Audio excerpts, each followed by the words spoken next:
একজোড়া আগুন পাখি। পর্ব 2। তুসকন্যা। কি খবর তোমার? কাল থেকে একবারও ফোন করনি আমায়। ফোন ধরে এমন কথা শুনতাই আনায়ার কপালে পড়া ভাঁজগুলো নিমিষেই গায়েব হলো গেল। কিছুটা নিরাশ কণ্ঠেই আশপাশ তাকিয়ে ইমন সহ প্রত্যেকের কাজকর্ম দেখতে লাগল। এরপর ইনোসেন্ট মুখ করতেই গালের টোলগুলো ভেসে উঠল। এরপর আনায়া বলতে লাগল, কি আর বলবো রেহান, দুদিন ধরে আমার সাথে সবকিছুই কেন যেন উল্টো পাল্টা হচ্ছে। সুদূর আমেরিকা থেকে রেহান চিন্তিত ভঙ্গিতে বলতে লাগল, কেন, কি হয়েছে? শ্বশুর মশাই আবারও অসুস্থ হয়নি তো? না না, তেমন কিছু না। আর আমাদের এখনো বিয়ে হয়নি, তাই আমার বাবাকে শ্বশুর মশাই বলে ডাকা বাদ দেও। রেহান হেসে বলল, আরে এই জন্যই তো প্র্যাকটিস করছি, যাতে বিয়ের পর আর কোনো ভুল না হয়। আচ্ছা এসব বাদ দেও, কি হয়েছে সেটা বলো। ইমনকে তোমার জবের ব্যবস্থা করতে বলেছিলাম, ও তো বলল একটা জব নাকি আছে তোমার পছন্দ। রেহানের কথা শেষ হওয়ার আগেই আনায়া বলল, ইমন ভাই যে ওনার জব ছেড়ে দিচ্ছেন এটা তো জানো? হুম, আমাকে উনি এই জবই করতে বলেছেন। রেহান প্রফুল্ল সুরে বলল, কি বলো? আমি তো ব্যস্ততার জন্য ঠিকভাবে কথাই বলতে পারিনি ওর সাথে। যাই হোক, এবার তুমি খুশি তো? আনায়ার ছোট করে উত্তর দিল, হুম। কি হলো আনায়া, কোনো সমস্যা? তুমি কি এই জবটা করতে চাও না? না না, কিন্তু এই ভিকের পি এ এর জবটা আমার মোটেও পছন্দ হচ্ছে না। কি বলো? ভিকের পি এ হচ্ছ আর তুমি খুশি নও? সোশ্যাল মিডিয়ায় তাকে যতটুকু দেখি তিনি হয়তো খুব ছন্নছাড়া মানুষ। আর ইমনের কাছে শুনেছি তিনি নিজের কাজের প্রতি যেমন দায়িত্বশীল নয়, তেমনি তার আশেপাশের মানুষগুলোর কাজের প্রতিও তিনি সিরিয়াস না। সে হিসেবে তো তোমার সুবিধাই রয়েছে, জাস্ট নিজের মতো কাজ করে যাবে। বসের ধমকা ধমকি না শুনলেই হলো। আর তবুও যদি এই জব করতে না চাও, তাহলে আমি ইমনকে বলছি ও অন্য কোনো ব্যবস্থা করে দেবে। তুমি তো আবার আমার শ্বশুরের অতি আত্মনির্ভরশীল মেয়ে, নিজের হবু জামাইয়ের কাছ থেকে তো আবার কোনো হেল্প নেবে না। তুমি সবসময় এমন কেন বলো? আমি তো শুধু আত্মনির্ভরশীলই হতে চেয়েছি। আর তোমায় ইমন ভাইকে কিছু বলতেও হবে না। ঠিক আছে, কিছু বলবো না। আর এত বেশি টেনশন করো না। কাল রাতের কনসার্টে একটা মেয়েকে দেখেছিলাম, ভিকের গালে চড়ও বসিয়েছে। আমি তো ভেবেছিলাম ভিকে হয়তো মেয়েটাকে মেরেই ফেলবে। পরে দেখি কিছুই না। আর যাই হোক, ভিকে হয়তো মেয়েদের প্রতি নিজের বেপরোয়ার প্রভাব ফেলবে না।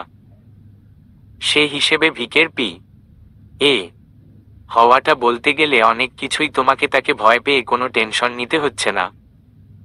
রেহানের কথা শুনে আনায়ার দম বন্ধ হয়ে যাওয়ার উপক্রম। আনায়া আতঙ্কিত সুরে বলল, তুমি কিভাবে জানলে কালকের কনসার্টে ভিকেকে একটা মেয়ে চড় মেরেছে? তুমি তো দেশে নেই। আনায়ার কথায় রেহান হেসে বলল, এই জন্যই ফোনটা রাখতে বলেছিলাম। কিন্তু তুমি তো জেদ দেখিয়ে নিলে না। তুমি কি ভুলে গিয়েছো আজকালকার দুনিয়া সোশ্যাল মিডিয়ায় চলে? সেখানে ভিকেকে কেউ চড় মারার মতো সাহস দেখিয়েছে, এটা কি এখনো চাপা থাকবে? নিউজ, ইন্টারনেট সব জায়গায় এই খবর ছড়িয়ে গিয়েছে। ভিকের ফ্যানগুলো তো ওই মেয়েকে খুঁজে বের করার জন্য উঠে পড়ে লেগেছে। পুরো দুনিয়া যেখানে জেনে গিয়েছে, সেখানে আমি এটা জানব না? হুট করেই আনায়ার কথা বলা বন্ধ হয়ে গেল। মনে মনে ভাবতে লাগল, আনায়া তুই আসলেই একটা গাধি, এই সামান্য বিষয়টিও ভুলে গিয়েছিলি। তবুও সে নিজেকে স্বাভাবিক করে বলল, আচ্ছা তোমার কি মনে হয় মেয়েটা কি ভিকে চড় মেরে সত্যিই কোনো ভুল কাজ করেছে? না মানে, মেয়েটা তো আর এমনি এমনি মারেনি। মেয়েটা গিয়ে ভিকে না থামালে তো উনি লোকটাকে তো সত্যি সত্যি মেরে ফেলতো। বাপ রে, ভিকের পি এ হতে যাচ্ছ আর তাকে সাপোর্ট না করে ওই মেয়েটার সাপোর্ট করছো? তোমার সাহস বরাবরই হাই লেভেলে থাকে। যাই হোক শোনো আনায়া, ভিকে অনেক বড় একজন রকস্টার, সাথে সে সবার চেয়েই আলাদা। একদম ছন্নছাড়া বেপরোয়া একজন মানুষ। তবু তার ফ্যান ফলোয়ারের হিসেব নেই। একসময় আমিও তার অনেক বড় ভক্ত ছিলাম, কিন্তু এখন কাজের জন্য চাইলেও এসব পাগলামোতে মেতে উঠতে পারি না। এখন কথা হচ্ছে ভিকে মাঝে মধ্যেই কনসার্টে লোকজনকে বেধরে পেটাতে থাকে। প্রথমে ভাবতাম এসব কি নৃশংসতা, পড়ে জানতে পারলাম যাদেরকে সে মারে তারা কেউই ভালো মানুষ নয়। তাদের উদ্দেশ্যই থাকে ভিকের কনসার্টে এসে ওর এমন কোনো পার্সোনাল বিষয় নিয়ে হার্ট করা যাতে ভিকে রেগে যায়। লোকজন এত মার খায় তবুও এরা নিজেদের কাজ থেকে পিছু হাঁটে না। আর তুমি এসব বিষয় সম্পর্কে অবগত নও, এই জন্যই তোমার কাছে ওই মেয়েটার কাজই ঠিক মনে হচ্ছে। রেহান হেসে হেসে কথাগুলো বললেও আনায়া ভাবুক সুরে বলল, তার মানে এখানে ভিকের কোনো দোষ নেই, সব দোষ ওই মেয়েটারই। এবার রেহান আর কিছু বলল না। সে হয়তো কিছু আন্দাজ করতে পেরেছে, তাই কিছুটা ভারিক্কি কণ্ঠে বলল, আচ্ছা আনায়া, কি হয়েছে তোমার বলো তো। আনায়া সাথে সাথেই কোনো উত্তর দিল না। কিছুক্ষণ চুপ থেকে ফিসফিস করে বলল, রেহান, ভিকে কে চড় মারা মেয়েটা আমিই ছিলাম। Anaya, are you kidding with me? No Rehan. Anaya এই কথা বলতেই তাদের কথোপকথনের মাঝে পিনপতন নীরবতা ছেয়ে গেল। অনেকক্ষণ হয়ে যাওয়ার পরও রেহান কিছু বলছে না দেখে আনায়া মৃদু সুরে বলল, রেহা, ন, আমি কি বলবো বুঝতে পারছি না। এবার এই ভিকে তোমাকে একেবারেই উপরে পাঠিয়ে দিবে। আমার আর এই জীবনে মনে হয় শ্বশুর মশাইয়ের মেয়েকে বিয়ে করতে হবে না। বিয়ে করলেও শ্বশুর মশাইয়ের এই আগুন মেয়ের এমন তেজ যে তার সাহসের জন্য একসময় আমি নিজেই শেষ হয়ে যাব। আনায়া ভ্রু কুঁচকে বলল, এখানে আমি টেনশন করছি আর তুমি মজা করছো। কি করব বলো, তোমার কাজকর্মগুলোই যে এরকম। আচ্ছা ভিকে তোমাকে কিছু বলেনি? আনায়ার মেজাজ খারাপ হয়ে গিয়েছে, তাই সোজা সাপটা উত্তর দিল, না, আমার তো মনে হয় সে আমাকে চিনতেই পারেনি। তাহলে এত টেনশন করো না। আচ্ছা আগে এটা বলো, তোমার জবটা তো হয়ে গিয়েছে তাই না? একটু আগে ইমন ভাই আমাকে দিয়ে কি কি যেন কাগজে সাইন করিয়ে নিয়ে গেল, আর এখন পুরো অফিসে মিষ্টি খাওয়াচ্ছে। আচ্ছা যত যাই হোক, আমার চাকরি হওয়ার পাশাপাশি তো ওনার জবটা চলে গেল। ইতিহাসে ইনিই মনে হয় প্রথম ব্যক্তি যে কিনা নিজের জব ছেড়ে দেওয়ার দিনেও এভাবে নেচে গিয়ে সবাইকে মিষ্টি মুখ করাচ্ছে। আনায়ার কথা শুনে ইমন হাসল আর বলল, ও তো একটা পাগল বয়সে আমার কত বড়, অথচ স্বভাব কাজে একদমই বাচ্চাদের মতো। আচ্ছা আনায়া, আমি বরং এখন ফোন রাখছি। একটা ফ্রেন্ডের বাসায় এসেছি তো, পরে সময় করে আমি তোমাকে ফোন করব। আনাও মুচকি হেসে বলল, আচ্ছা ঠিক আছে, ভালো থাকো, নিজের খেয়াল রেখো।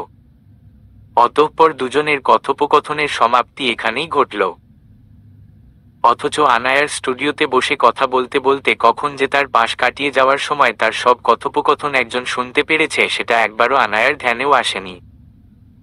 রেহান আহমেদ আনায়া আর তার প্রণয়ের শুরু হয়েছে প্রায় 2 বছর আগে থেকেই। রেহান ছিল আনায়ার ভার্সিটির সিনিয়র। অল্প সময়ের মাঝেই দুজনের মাঝে ধীরে ধীরে বন্ধুত্ব, ভালো লাগা, এরপর তা প্রণয় রূপ নেয়। রেহান অনার্স কমপ্লিট করে স্কলারশিপ নিয়ে পাড়ি জমিয়েছে সুদূর আমেরিকা। বাকি মাস্টার্সটা ওখান থেকেই কমপ্লিট করেই দেশে ফেরার ইচ্ছে ছেলেটার। এরপর দেশে ফিরেই একদম প্রিয়তমাকে নিজের করে নেবে। আর মাত্র কয়েক মাস। অন্য সবার কাছে এই সময়গুলো চোখের পলকে চলে গেলেও রেহানের কাছে এক একটা দিন কয়েক বছরের সমান মনে হয়। দুজনার মাঝে এত দূরত্ব থাকার পরেও রেহান প্রতিনিয়ত আনায়ার খোঁজ খবর নিতে থাকে। বিদেশে গিয়েছে প্রায় কয়েক মাস হলো, অথচ এতগুলা দিন বিদেশের মাটিতে থাকার পরও তার মাঝে আসেনি তেমন কোনো পশ্চিমা সংস্কৃতি কিংবা মন মানসিকতা। তার জীবনের এখন লক্ষ্য একটাই, তাড়াতাড়ি মাস্টার্স কমপ্লিট করে দেশে ফিরে তার শ্বশুর মশাইয়ের মেয়েকে বিয়ে করা। আর কিছু চাই না তার। রেহান কোন আলালের ঘরের দুলাল কিংবা বস্তা বস্তা সম্পত্তির মালিকের ছেলে নয়। সে উচ্চমধ্য পরিবারের একজন সাধারণ ছেলে। বাবা তার ভার্সিটির প্রফেসর, মা গৃহিণী। সাথে ছোট একটা ভাইও রয়েছে যে কিনা আগামী বছর এসএসসি পরীক্ষা দিবে। খুব সাদামাটা তাদের জীবনযাপন। জীবনে নেই কোনো উচ্চ আকাঙ্ক্ষা।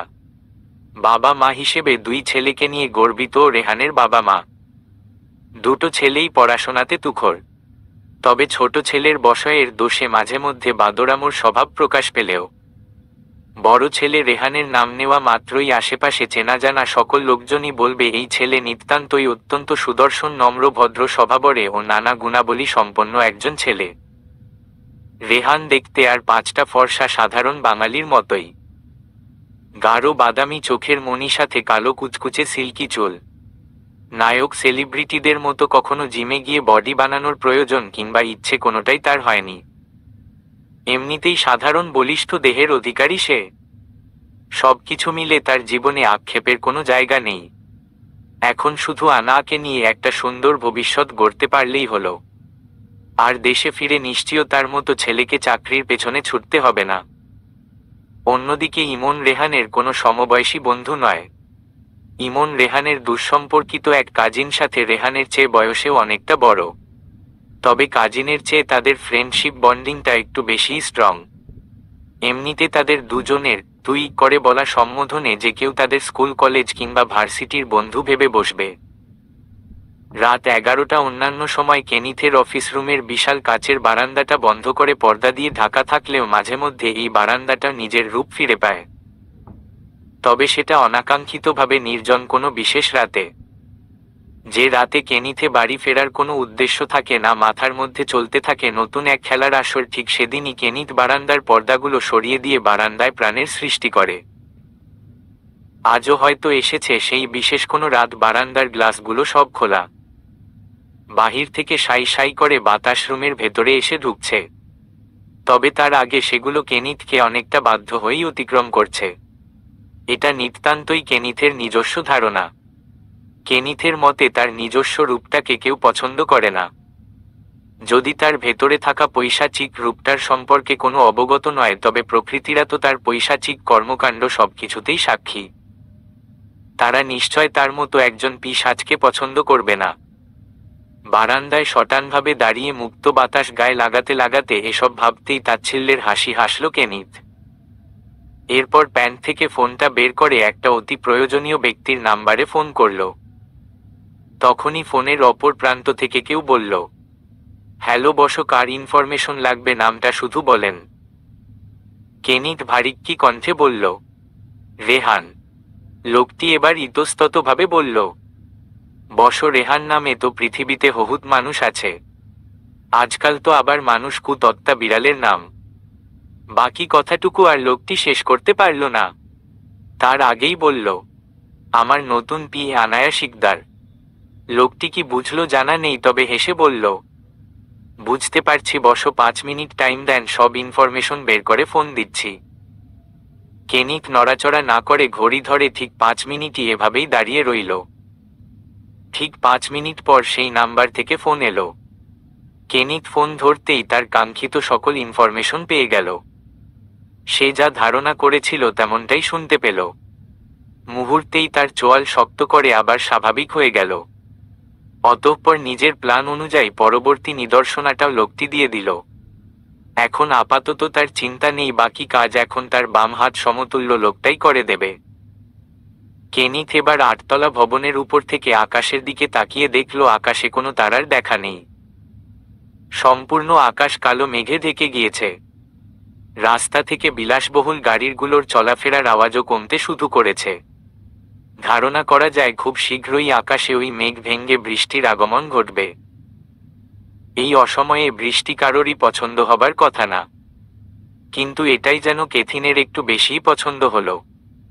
প্রকৃতি তাকে বাধা দেওয়ার যে ব্যর্থ চেষ্টা চালাতে যাচ্ছে তা ভেবেই সে আবারও তাচ্ছিল্যের হাসি হাসল আর বিড়বিড় করে বলতে লাগল, এত বছর পর পাখি নিজে থেকে আগুনের খাঁচায় ধরা দিয়েছে, এত সহজে যেতে দেই কি করে?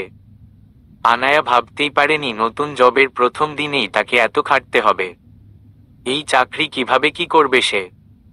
না করেও তো উপায় নেই। কিন্তু ভার্সিটির পড়া, এত রাত করে যাওয়ার পর নিজের পড়া, বাবার প্রতি দায়িত্ব, এসব কিভাবে সামলাবে সে? সাথে বাড়িতে ছোট বোনটাও আছে। একা একা বেচারি আর কি ইবা করতে পারবে? ইমনের অফিস থেকে প্রাক বিদায় আজই হয়ে গিয়েছে। 2 দিন পর ইমনের জন্য আনুষ্ঠানিকভাবে কিছু আয়োজন করা হবে। যদিও এটা অফিস কিংবা কেনিথের কোনো নিয়ম নয়, অফিসের আরও লোকেরা মিলেই এই নিয়মটা বানিয়েছে। এতে কেনিথ কখনো বাধা দেয়নি, যেমন তেমন এসব আয়োজনে সে কখনো অ্যাটেন্ডও করেনি। ইমনের বেলাতে নিশ্চয় করবে না। আনায়া এসব ভাবতে ভাবতেই ঘড়িতে তাকিয়ে দেখল 11:30 বাজে। এতদিন তো রাতের বেলায় ইমন ভাইই তাকে বাড়ি পৌঁছে দিয়েছে, কিন্তু আজ সে কি করবে? ইমন তো সেই দুপুর বেলায় তাকে সাথে নিয়ে রেস্টুরেন্টে গিয়ে লাঞ্চ করিয়ে সে বাড়ি ফিরে গিয়েছে। কিন্তু আনাকে এত এত কাজ অফিস থেকে প্রথম দিনেই দেওয়ায় তার আর বাড়ি ফেরা হয়নি। সে তো ভেবেছিল এই সব রকস্টারদেরও কোনো কাজ টাজ আছে নাকি, শুধু স্টেজে গিয়ে গান গেলেই তো হলো। কিন্তু এখানে এসে বুঝতে পারল তার পুরো ধারণাই ভুল। এখন তার রকস্টারদের কোনো বিজনেসম্যান থেকে কম কিছু মনে হচ্ছে না। আর তার কাছে তো এই এ জবটার চেয়ে অফিসের আর লোকজনের কাজগুলো বেশি কঠিন মনে হচ্ছে। কি সব মিউজিক্যাল ইনস্ট্রুমেন্ট নিয়ে ঘাটাঘাটি করতে থাকে সব সময়। আনায়া মনে মনে একটু বিরক্ত, তবে তার কাছে কোনো অপশন নেই। তবে তাকে বলা হয়েছে আজকে আর কালকের দিনটাই একটু বেশি কষ্ট করতে হবে। পরবর্তীতে কাজের তেমন চাপ নেই, আবার মাঝে মধ্যে পড়েও যেতে পারে। এখন আপাতত এসব চিন্তা বাদ দিয়ে ভালোই ভালোই বাড়ি পৌঁছাতে পারলেই হলো। এখান থেকে বাড়ি ফিরতেই প্রায় ঘন্টা খানেক লেগে যাবে। আনায়া একটা দীর্ঘ শ্বাস ফেলে বলল, জীবনটা এত প্যারাময় কেন? মোটামুটি অফিসের সবাই চলে গিয়েছে। অফিসের অনেকগুলো লাইটও অফ করে দেওয়া হয়েছে।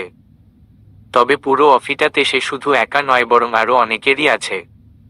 আনায়া আজকের কাজ শেষ করে দ্রুত গতিতে লিফটে করে নিচে নেমে পড়ল। কিন্তু নিচে নেমেই পুরো তোবদা খেয়ে গেল। এটা কি কোনো অটোরিকশা বাস কিছুই নেই। হুট করেই মনে পড়ল সে ঢাকার সবচেয়ে ভিআইপি এরিয়াগুলোর মধ্যে এক জায়গায় আছে। এখানে দামি দামি প্রাইভেট কার ছাড়া অটোরিকশা বাস কোথা থেকে আসবে? আনায়া আকাশের দিকে তাকিয়ে আরেক দফায় চমকে উঠল। তাকিয়ে দেখল খুব জোরে বৃষ্টি আসার সম্ভাবনা রয়েছে। এই অসময়ের দিনকালে এমন বৃষ্টির আগমন তার মোটেও পছন্দ হলো না। কিন্তু এই মুহূর্তে সে করবেটা কি? কারো কাছে বাড়ি পৌঁছানোর জন্য সাহায্য চাইবে? কিন্তু এত রাতে কে সাহায্য করবে? কারো সাথে তো আজ তেমন পরিচয়ও হয়নি। আনায়ার চিন্তাভাবনার মাঝেই হঠাৎ ধুম করে বৃষ্টি নামল। আনাইয়া চোখমুখ কুঁচকে গিয়ে বিল্ডিংয়ের ছাদের নিচে গিয়ে দাঁড়ালো। পরনের কালো কুর্তিটা বৃষ্টি পানিতে হালকা ভিজেও গিয়েছে। আনায়ার মেজাজ আরো বিগড়ে গেল। আনায়া খেয়াল করল বৃষ্টির বেগ আরো বাড়ছে। আনায়া কি করবে না করবে কিছু বুঝতে পারছে না। তার কাছে কোনো ছাতাও নেই।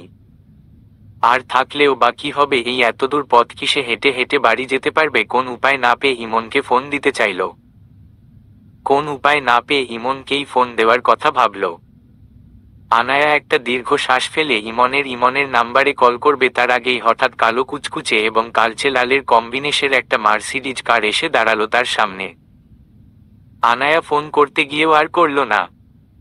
হুট করে তার সামনে থামাতেই ভ্রুজোড়া সামান্য কুঁচকে গেল। দুনিয়ায় এত জায়গা থাকতেও গাড়িটাকে তার সামনে এসেই থামতে হলো। কিছুক্ষণ গাড়িতে যে বসে আছে তাকে হালকা গালাগালিও করে নিল। আনায়ার মেজাজ খারাপের মাঝেই হুট করেই গাড়ির জানালার কালো কাঁচটা নিচে নামতে লাগলো। গাড়ির ভেতরে স্টিয়ারিংয়ে এক হাত রেখে বসে থাকা লোকটাকে দেখতেই হঠাৎ আনায়ার কুঁচকে যাওয়া ভ্রু স্বাভাবিক হয়ে গেল। আনায়া কিছু বলতে যাবে তার আগেই কেনিত দৃঢ়ভাবে সামনে তাকিয়ে থাকা অবস্থাতেই বলল, জাস্ট 1 মিনিট টাইম দিচ্ছি, এরপর আমি চলে যাব। কারো আসার হলে আসতে পারে। আনায়া খেয়াল করল কেনিথের চোখে কালো চশমা, মুখে মৃদু বাঁকা হাসি। আর কথাটা যে তাকে বলেছে এটা তো বোঝাই যাচ্ছে। কিন্তু কথা হচ্ছে এনার মাঝে হঠাৎ তার জন্য এত দরদ কোথা থেকেই উদয় হলো? বিষয়টি কি সত্যিই স্বাভাবিক নাকি অন্য কিছু? আনায়া নিজের সন্দিহান চিন্তাভাবনাকে মাটি চাপা দিয়ে আবারও মনে মনে ভাবতে লাগলো। আনায়া, তুই সবসময় একটু বেশিই বুঝিস। লেকটা হয়তো এতটাও খারাপ না। না হলে তুই বাদে এখন পর্যন্ত কারো কাছেই এনার বদনাম শুনেছিস না তো? আনায়া এদিকে ভেবে যাচ্ছে, অন্যদিকে শিরদাঁড়া সোজা করে গাড়ির ড্রাইভিং সিটে বসে থাকা কেনিথ একবারও আনায়ার দিকে ফিরে তাকায়নি। তবে কালো চশমার নিচ থেকে আর চোখে আনায়ার সবকিছুই খেয়াল করছিল, সাথে মনে মনে 60 সেকেন্ড কাউন্টও করছিল। যখন দেখল আনায়া এখনো কোনো রেসপন্স করছে না, তখন কেনিথ আবারও গম্ভীর আওয়াজে বলল, অনলি 15 সেকেন্ডস লেফট। হুট করেই কারো কণ্ঠস্বর শুনে আনায়া নিজের ধ্যান থেকে ফিরিয়ে এলো। কেনিথের কথার উদ্দেশ্য আনায়া বোঝার সাথে সাথেই অনেকটা লাফিয়েই গাড়ির দরজার সামনে চলে গেল।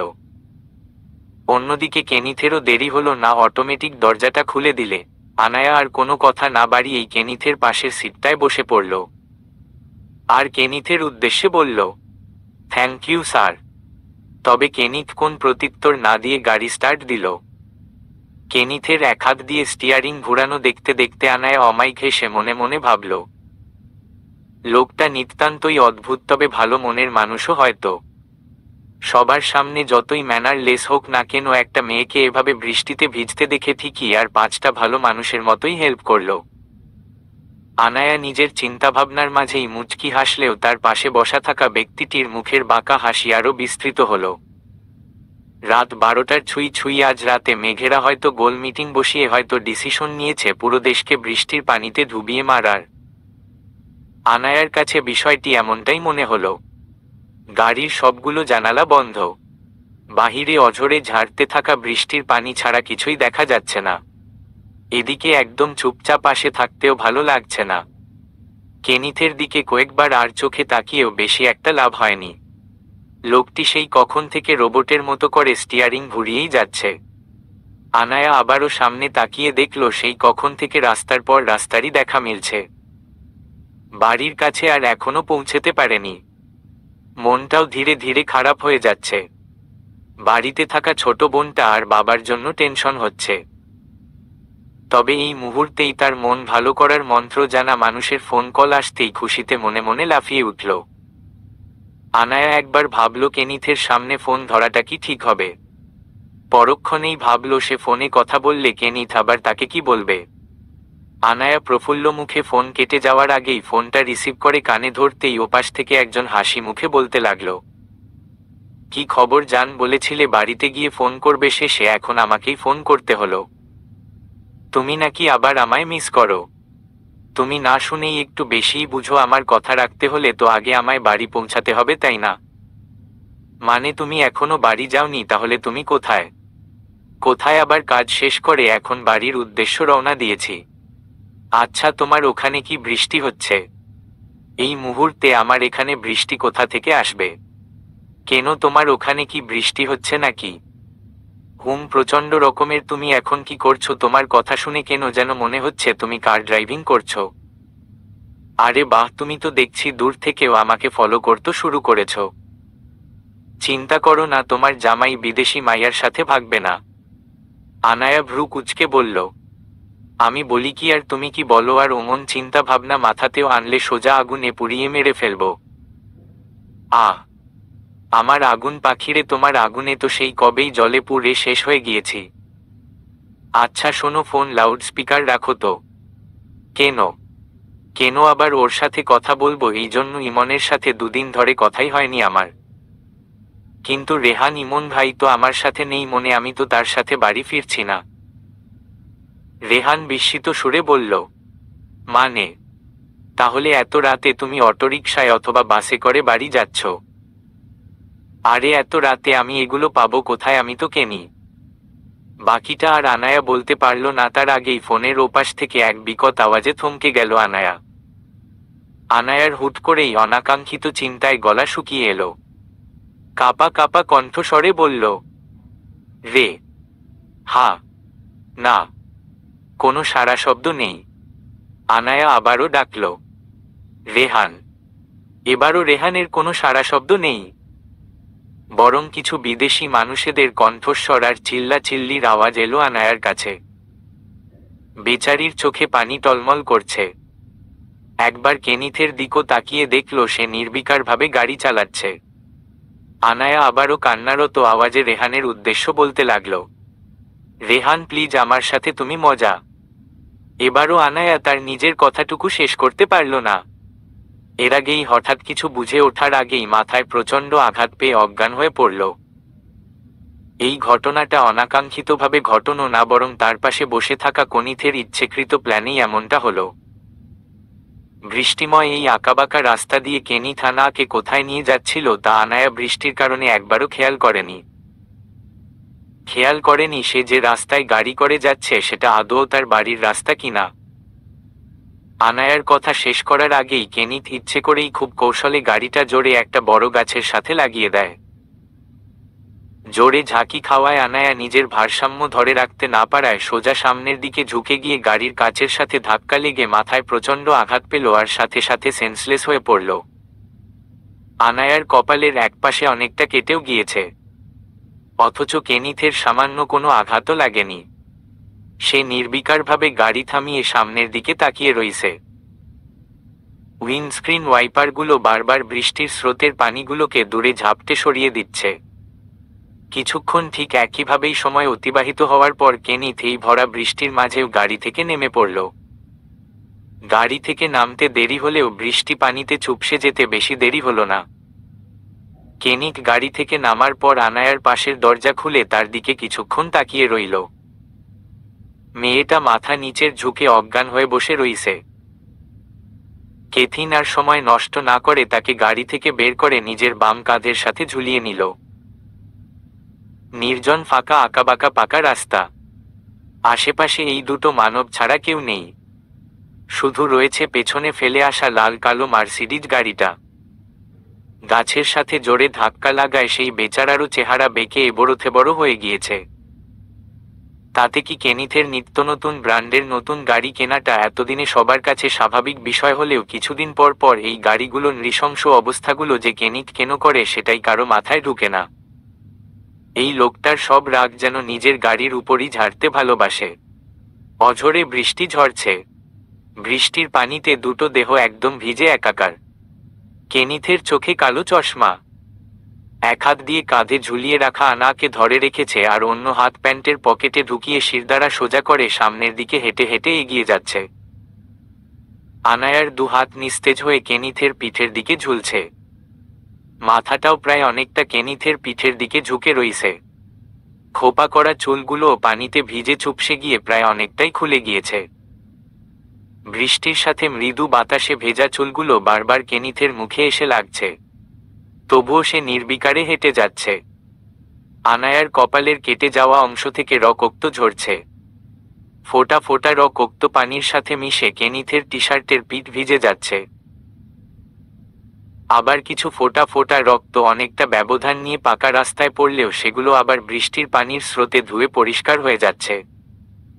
অনেকটা দূরত্বের ব্যবধানে রাস্তায় সোডিয়ামের আলো জ্বলছে, আকাশের মেঘ ভেঙে এমন বৃষ্টির বন্যা বয়ে যাচ্ছে। নির্জন রাস্তায় কোনো সুদর্শন পুরুষের পৈশাচিক মনের আতঙ্কদায়ক পরিকল্পনায় তার মুখে ঝুলছে এক বিস্তৃত বাঁকা হাসি। অন্যদিক ফুটফুটে ফর্সা চেহারার অচেতন মেয়েটা জানলও না তার সাথে এমনটা কেন করা হলো। Sherry, Sherry lady, going through emotion. Love is where you find it. Listen to your heart. কানের কাছে অস্ফুট স্বরে গানের শব্দের ভাণ্ডারগুলো ভেসে আসছে। আনায়া ঠিকভাবে চোখ খুলতে পারছে না, সবকিছু কেমন যেন ঝাপসা ঝাপসা লাগছে। মাথায় প্রচণ্ড ব্যথায় কুঁকড়ে গিয়েছে মেয়েটা, তবে সে খুব ভালো করেই অনুভব করেছে যে সে কোনো তরল পদার্থের মাঝে ডুবে রইছে। সাথে বিশ্রী গন্ধের সমাহারও বারবার নাকে এসে প্রবেশ করছে। আয়নায় ভ্রু জোড়া বারবার কুঁচকে যাচ্ছে। Sherry, Sherry lady, like there is no tomorrow. Take my heart, don't lose it. Listen to your heart. আবারও খালি গলায় অসাধারণ কণ্ঠে গাওয়া গানের শব্দগুলো এসে আনায়ার কর্ণে প্রবেশ করল। আনায়া খুব করে চেষ্টা করল চোখ খোলার, কিন্তু পুরোপুরি সফল হলো না। ঝাপসা চোখে শুধু কালচে লাল আলোর সমাহারই দেখতে পেল। আনায়ার মাথাটা কিছুটা উপরের দিকে থাকায় সিলিং ছাড়া আর কিছুই দেখতে পেল না।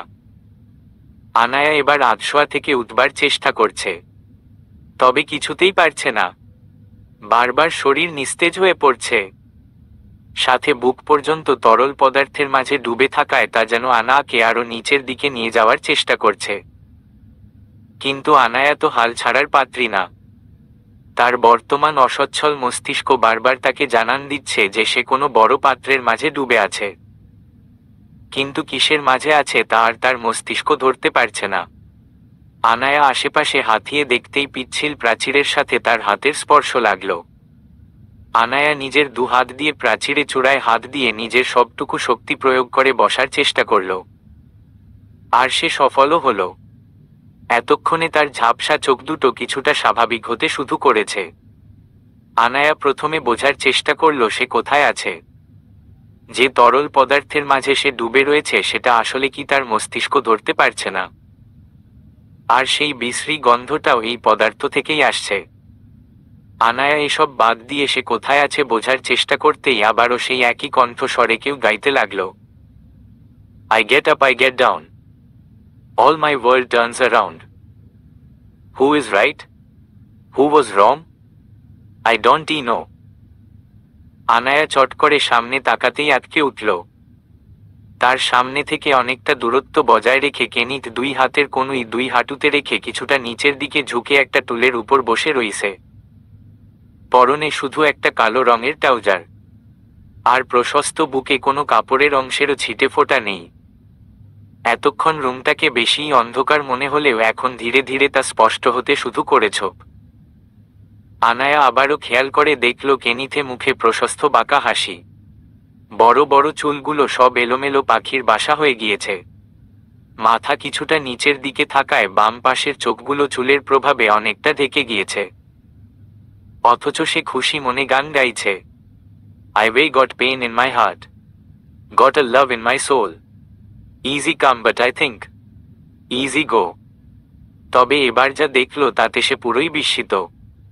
কেনিথের দুই হাতে দুটো চাপাতি, যেগুলো দিয়ে সে বারবার ঘর্ষণও করে যাচ্ছে। ধীরে ধীরে প্রতিনিয়ত একই কাজ করাই তা থেকে তৈরি হচ্ছে মৃদু শব্দ। আনায়া আরেকটু খেয়াল করতেই দেখল চাপাতিগুলোর সাথে কিছু একটা লেগে আছে। সেগুলো তরল পদার্থের ন্যায় ফোঁটায় ফোঁটায় নিচে পড়ছে। সময়ের ব্যবধানে ফোঁটাগুলার গতি খুবই ক্ষীণ।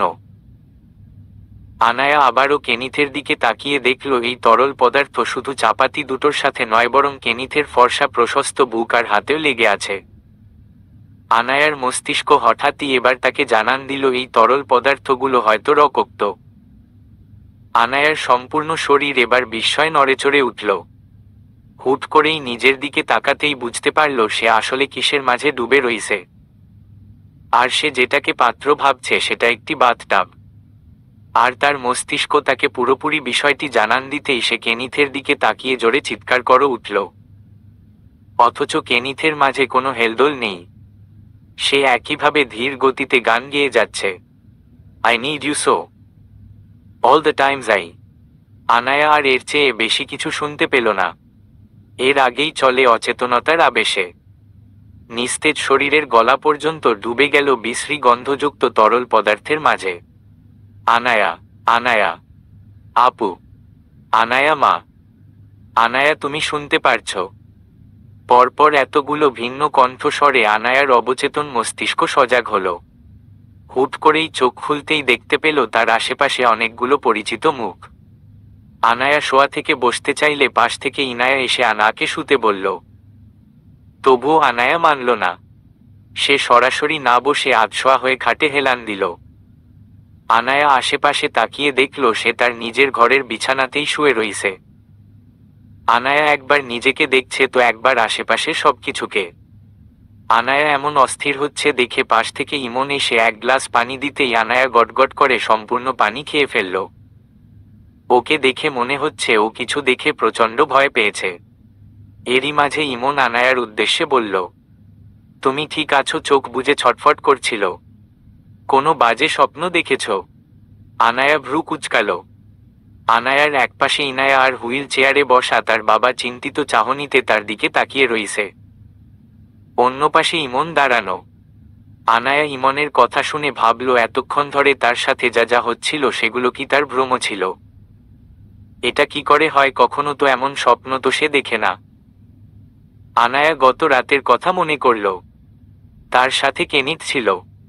তাদের গাড়িটার তো অ্যাক্সিডেন্ট হয়েছিল। তাহলে এখানে কখন এলো? ঠোঁট ভিজিয়ে বলল, ইমন ভাই আমি এখানে কি করে এলাম? তুমি তো সেন্সলেস ছিলে, তাই কিছু হয়তো মনে নেই। রাতে স্যার ফোন করে বলল তার গাড়িটা নাকি চৌরাস্তায় অ্যাক্সিডেন্ট হয়েছে। তার সাথে তুমিও আছো আর তোমার মাথাতেও আঘাত লেগেছে। আমি তো খবর পেয়েই সেখানে চলে গিয়েছি। গিয়ে দেখি তুমি পুরো সেন্সলেস হয়ে গাড়িতে পড়ে রইছ। এমনিতেই বৃষ্টি, তার উপর এমন ঘটনা। কপাল ভালো ফার্স্ট এইড বক্স গাড়িতে ছিল, সেজন্য স্যার তোমার মাথায় ব্যান্ডেজ করে দিতে পেরেছে, না হলে সিচুয়েশন আরো বাজে হতে পারত। ইমনের কথা শুনে আনায়া কিছু বলল না, মাথা নিচু করে কি যেন ভাবতে লাগলো। এরই মাঝে হঠাৎ রেহানের কথা মাথায় আসতেই আনায়া আটকে উঠল। অস্থির চিত্তে বলতে লাগলো, ভাইয়া, রেহান কোথায়? ও ঠিক আছে তো? হুট করে আনায়ার কথা শুনতাই ইমনের মুখটা চুপসে গেল। সে আনায়ার দিকে করুণ দৃষ্টিতে তাকিয়ে। আনায়া মনে প্রাণে সৃষ্টিকর্তার কাছে প্রার্থনা করছে যেন তার এই দুঃস্বপ্নের মতো রেহানের অ্যাক্সিডেন্টের ঘটনাটাও যেন তার ভ্রম হয়। এই মুহূর্তে আনায়া বাস্তব কল্পনা কোনোটাই মেলাতে পারছে না। আনায়া আর রেহানের বিষয়টা আনয়ার বাবা এবং আনোয়ার বোন দুজনেই জানে। রেহান নিতান্তই ভদ্র মানুষ, তাই আনার বাবা কিংবা আনায়ার বোনের এই বিষয়ে কোন আপত্তি নেই। তারা দুজনেই রেহানকে খুব পছন্দ করে। এদিকে ইমন কিছু বলছে না দেখে আনায়ার অস্থির মন আরো অস্থির হয়ে উঠছে। ইমন বলতে লাগলো, আনায়া, রেহানের অবস্থা তেমন ভালো না, খুব বাজেভাবে অ্যাক্সিডেন্ট হয়েছে, এখন হসপিটালেই ভর্তি রয়েছে। আনয়ার চোখ ছলছল করে উঠল। খুব কষ্ট করে নিজের কান্নাটুকু আটকে রাখলো, এরপর পাশে তাকিয়ে দেখল ইনায়ার চোখেও পানি ছলছল করছে। দেশে থাকতে ইনায়া আর রেহানের মাঝে অনেকটা গাঢ় বন্ধুত্ব ছিল, একদম নিজের বড় ভাই মনে করত। কিন্তু যখন ইমনের কাছ থেকে শুনল রেহানের অ্যাক্সিডেন্ট হয়েছে, তখন থেকে তারও মনটাও ভালো নেই। অন্যদিকে মাঝরাতে নিজের বোনের অ্যাক্সিডেন্ট, সবকিছু মিলে তার মনে হচ্ছে তাদের জীবনে আবারও এক অজানা ঝড় আসতে চলেছে। ইমন এবার আনায়ার উদ্দেশ্যে বলল, তুমি রেহানের অ্যাক্সিডেন্টের খবর কোথায় পেলে? ওর ওখান থেকে কোনো ফোন এসেছিল নাকি? তোমার অ্যাক্সিডেন্টটাও তো রাতেই হয়েছে। আনায় নিজেকে সামলিয়ে রেহানকে বলল, আমি স্যারের সাথে বাড়ি ফিরছিলাম, তখন রেহানের ফোন এলে ওর সাথে কথা বলতে থাকি। এরই মাঝে হঠাৎ রেহানের ওপাশ থেকে বিস্ময়কর আওয়াজ আসে। আমি রেহানকে কয়েকবার ডাকলেও ও কোনো সাড়া দেয় না। আর এরই মাঝে আমি কিছু বুঝে ওঠার আগেই আমাদের গাড়িটারও অ্যাক্সিডেন্ট হয়ে যায়। আচ্ছা, উনার কি অবস্থা? স্যার তো ঠিকই আছে, তার জন্য এসব ঘটনা নতুন কিছু না, কিছুদিন পর পরই তিনি গাড়ির অবস্থা আর নিজের অবস্থা 12টা বাজিয়ে ফেলে, কিন্তু গাড়ির নেশা ছাড়তে পারে না। তুমি আবার ভেবো না উনি ঠিকঠাক ড্রাইভিং করতে জানে না। ওনার কার ড্রাইভিং পুরোই অস্থির, কিন্তু কার অ্যাক্সিডেন্ট করানোটাও মনে হয় ওনার শখ। এরই মাঝে পাশ থেকে ইনায়া ভ্রু কুঁচকে বলল, মানে আপনাদের স্যার নিজের শখ মিটাতে গিয়ে আমার বোনের অ্যাক্সিডেন্টে করিয়ে দিয়েছে? ঠিকটা বলতে পারছি না, ইরা আনাকে সাথে নিয়ে ওনার এতটা কেয়ারলেস হওয়াটা মানায় না। আবার এই প্রথমই হয়তো উনি কাউকে কার শেয়ার করেছে, হয়তো এজন্য আনায়ার বিষয়টা খেয়াল করেনি। কি আজব মানুষ এগুলো, নিজের শখ হয়েছে তো একাই মরো, আমার বোনকে কেন সাথে নিল? আর তুই কেন ওনার সাথে আসতে গিয়েছিলি? আনায়া বলল, আমি বুঝতে পারিনি যে কাজ শেষ হতেও তো দেরি হয়ে যাবে। আর আসার পথে নিচে এসে দেখি কোনো অটো রিকশা কিছুই নেই। ইমন ভাইকে ফোন দিতে চেয়েছিলাম, তার আগেই স্যার এসে বলল আমি তার সাথে যাব কিনা। উপায় না পেয়ে তার সাথে চলে এসেছি। ইমন বলল, বুঝতে পারছি না কি বলবো, একবার মনে হচ্ছে এই প্রথম স্যার কাউকে হেল্প করলো, আবার মনে হচ্ছে তিনি হয়তো আমাকে চিনতে পেরে রিভেঞ্জ নিয়েছে। আম নট শিওর, কারণ তিনি আবার তোমার ট্রিটমেন্টও করে দিয়েছে। আনায়া আর ইমনের কোনো কথাই ইনায়া কিংবা তারেক বুঝতে পারল না, কিসের চিনতে পারা আর কিসের রিভেঞ্জ। তবে কিছুক্ষণের মাঝেই তাদের কথোপকথন সেখানেই শেষ হলো। অন্যান্য অফিস কিংবা স্টুডিওর মতো ভিকের অফিস নয়, এখানে ডিসিপ্লিন জিনিসটা খুব কঠোরভাবে প্রত্যেক এমপ্লয়িকে মানতে হলেও ভিকের জন্য বিষয়টি সম্পূর্ণ ভিন্ন। সাথে ভিকের এ হওয়ার সুবিধার্থে আনায়াকেও মানতে হবে ভিকের আজব সব রুলস এন্ড শিডিউল। আনায়াকে সকাল সকাল একদম ফিটফাট হয়ে অফিসে যেতে হবে না, তার অফিস টাইম হবে একদম দুপুরের শেষ প্রহর কিংবা বিকেল থেকে সোজা মধ্যে রাতের শুধু পর্যন্ত। মাঝে মধ্যে এই সময় সূচির ব্যতিক্রমও হবে, সেটা ভিকের প্রয়োজন অনুযায়ী। এখানে অন্যান্য এমপ্লয়ীদের জন্য বরাদ্দ অফিসের প্রপার রুলস আনাকে মানতে হবে না, বরং কে যখন যেটা বলবে সেটাই করতে হবে। এই জন্যই অন্য সবার চেয়ে এই পদের স্যালারিটাও অন্য সবার চেয়ে বেশি। বেলা বাজে 2:30টার কম, কে 3:30 পর অফিসে আসবে। আনায়া আয়নার সামনে দাঁড়িয়ে চুলের আগায় চিরুনি করছে, তবে তার মন অন্য জায়গায়। একটা বিষয় নিয়ে প্রচণ্ড চিন্তা ভাবনায় পড়ে গিয়েছে। আনায়া কেন যেন বারবার নিজেকে আয়নায় পর্যবেক্ষণ করছে। মাথায় সাদা ব্যান্ডেজ করা, ইমনের কথা অনুযায়ী ব্যান্ডেজটা ভিকে করে দিয়েছে। এরপর একবার আয়নায় নিজেকে দেখল, চোখ মুখ একদম শুকিয়ে গিয়েছে। আনায়া তাচ্ছিল্যের মৃদু হাসি হাসল, এরপর নিজের জামার দিকে তাকালো। সকালবেলা নিজের রুমে শোয়া অবস্থায় যে জামা দেখেছিল এখন সেটা চেঞ্জ করে অফিসের জন্য বের করা জামা পরেছে। আবার কালকে অফিসে যে জামাটা পরে গিয়েছিল সেটা ছিল ভিন্ন। বর্তমানে সে বেগুনি রঙের লং কুর্তি সাথে একপাশে সাদা ওড়না ঝুলিয়ে রেখেছে। তার নিজেকে এই সব পর্যবেক্ষণ করা সবকিছুর মূলেই হলো তার সেই অদ্ভুত স্বপ্ন। বারবার সেগুলোই কেন যেন তাকে ভাবাচ্ছে। আনায়া কি যেন ভেবে হুট করেই ইনাকে ডাকল। ইনায়া দৌড়ে আনায়ার রুমে চলে এলো। কি হয়েছে আপু, কোনে সমস্যা? আনায়া তাড়াহুড়ো করে ইনাকে বলল, আমার কালকের ড্রেসটা চেঞ্জ করে সকালের ড্রেসটা তুই পরিয়ে দিয়েছিলি। ওটা তো সারাদিন অফিসে পড়েছিলে, এজন্য চেঞ্জ করে দিয়েছি। আনায়া ভ্রু কুঁচকে বলল, ওই জামাটা নিয়ে আয় তো। ইনায়া বোনের কথা মতো জামাটা নিয়ে এলো। ধোয়ার জন্য একসাথে অনেকগুলো কাপড় জড়োসড়ো করে রেখে দিয়েছিল বিধায় জামাটা কুঁচকে গিয়েছে। আনায়া জামাটা হাতে নিয়েই উল্টো পাল্টা করে ঘুরিয়ে দেখতে লাগলো। সে না চাইতেও তার মন কেন যেন বারবার বলছে যদি স্বপ্নটা সত্যিই হতো তাহলে নিশ্চয় রথের দাগ লেগে থাকত। সে তো পুরো রথের মধ্যেই ডুবেছিল, কিন্তু জামাতে তো কোনো কিছুই লেগে নেই, একদম পরিষ্কার। আনায়া আবারও ইনাকে জিজ্ঞেস করল, জামাতে কি কিছু লেগেছিল? কি লাগবে, শুধু রাত্রেবেলা তোমাকে গাড়ি থেকে নামাতে গিয়ে বৃষ্টিতে ভিজে গিয়েছিল, আর আমি জামাটা ধুইও নি। তুই কি আমাকে গোসল করিয়েছিলি? কি বলো, ও তো রাতে গোসল করাতে কেন যাব? আনায়া আবারও জামাটাকে হাতিয়ে দেখতে লাগলো। কিছুক্ষণ যেতেই হঠাৎ তার ভ্রুজোড়া ভীষণভাবে কুঁচকে গেল। চিন্তিত চিত্তের ফলে গালে সৃষ্টি হলো ছোট বড় দুটো টোল। আচ্ছা, আমাকে এখানে কে কে নিয়ে এসেছে আর কখন নিয়ে আসা হয়েছে? ইনায়া বোনের এসব কথাবার্তা শুনে কিছুটা বিস্মিত হলো। তার বোনটা এসব কথাবার্তা কখনো তেমন বলে না, তাহলে আজ আবার কি হলো? তবু ইনায়া বলল, কে আবার? ইমন ভাইয়াই তোমাকে নিয়ে এসেছে, আর তোমাকে রাত 3টের পরে বাড়িতে নিয়ে আসা হয়েছে। আনায়া ভ্রু কুঁচকে বলল, রাত 3টের পর? আমাদের গাড়ির অ্যাক্সিডেন্ট তো মনে হয় 12টার দিকে হয়েছিল। আচ্ছা, তুমি কিসের হিসেব মিলাচ্ছ বলো তো? তোমার মনে কি চলছে কিছুই তো বুঝতে পারছি না। আর শোনো, তোমার সাথে যে তোমার অফিসের ওই পাগলা স্যার ছিল উনি তো ইমন ভাইয়াকে ফোন করে জানিয়েছে। ইমন ভাইয়া বলল উনিও নাকি মাথায় চোট পেয়েছে আর তোমরা দুজনেই নাকি প্রথমে সেন্সলেস ছিলে, কিন্তু প্রথমে ওনার জ্ঞান ফেরায় ইমন ভাইকে জানাতে পেরেছে। আনায়া কিছু বলল না, শুধু বোনের কথা চুপচাপ শুনে গেল।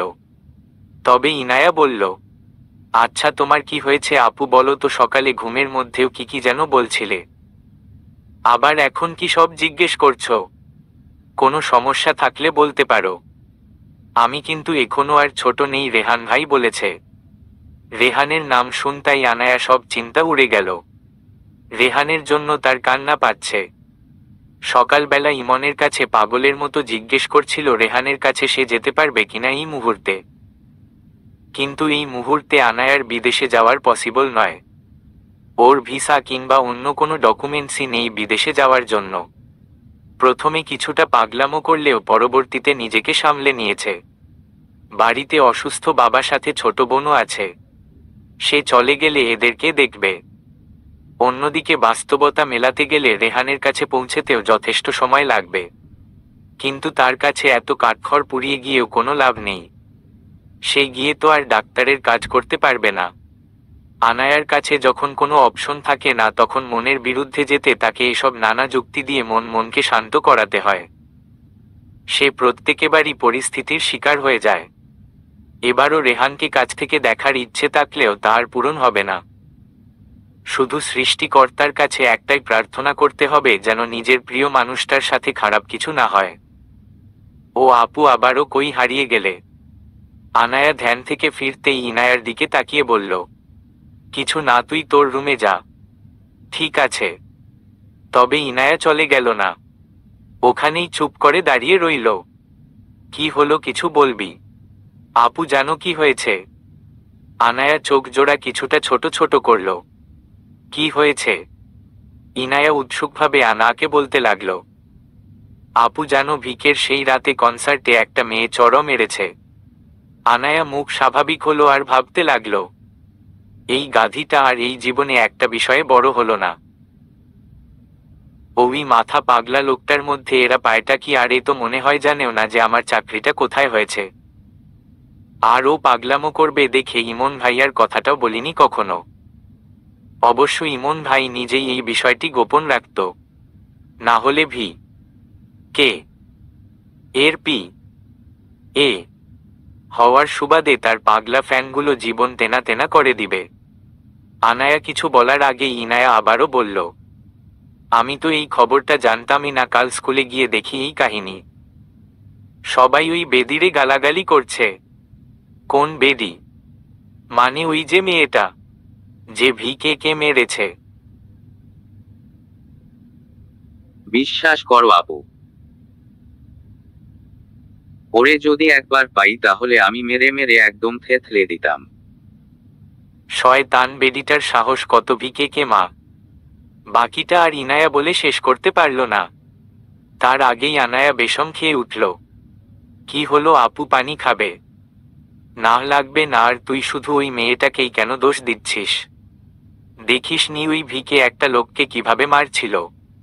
আনায়ার কথাটা ইনায়ার পছন্দ হলো না, তবে সে এসব কথা শুনে অভ্যস্ত। তার বোন সবসময়ই ভিকে কো নিয়েই উল্টো পাল্টা কথা বলে, অথচ স্কুল থেকে ভিকের সব নিউজ নিয়ে আসার পর সে সবকিছুই আনাকে বলে। না হলে তার পেটের ভাত নাকি হজম হবে না, এমনটা ইনায়া নয় আনায়া বলে। আর প্রত্যেকবারই আনাকে বাধ্য হয়েই এই ভিকের প্যাচাল শুনতে হয়। আর তুই দিন দিন কি হচ্ছিস বলতো? আমি আবার কি করলাম? কি করলাম মানে সারাদিন ভিকে ভিকে করতে থাকিস। স্কুল থেকে এসে কখনো ভালো কাহিনী শোনাতে পারলি না? কি এক ভিকে, তুই স্কুলে পড়াশোনা করতে যাস নাকি ভিকে নিয়ে আলোচনা করতে যাস কোনটা বলতো? তার উপর কিছুদিন পরপরই মহল্লার আন্টিরা, তোর সমসবয়ী ছেলেগুলো, এরা এসে বিচার দেয়। কথায় কথায় মুখের মধ্যে মারামারি ঝগড়াঝাঁটি, এসব ছাড়া কিছু নেই। পড়াশোনার কথা কি আদৌ মাথায় আছে নাকি ওটাও এগুলোর সাথে মিশিয়ে ভুলে গিয়েছিস? ইনায়া এখন মনে মনে বলল, এই রে, আমার বোন তো এবার আমার পুরোই খেপে গিয়েছে। তবে মুখে বলল, কে কে তোমাকে এসব বলেছে? বলো একবার শুধু। কে কে বলেছে কেন হবে? কে কে বলেনি সেটা জিজ্ঞেস কর। আর আমি নাম বললে তো তাদের সাথে গিয়ে ঝামেলা করবি, তাই না? দেখ, ভালোভাবে বলছি তোকে, মাথা থেকে এইসব গার্বেজ ঝেড়ে ফেল। এখন মন দিয়ে পড়াশোনাটা কর, ভবিষ্যৎ ভালো হবে। গার্বেজ কেন বলছো? ওই একটু ভিকে। সেটাই বলছি, এইসব ভিকের চিন্তা ভাবনা মাথা থেকে ঝেড়ে ফেল।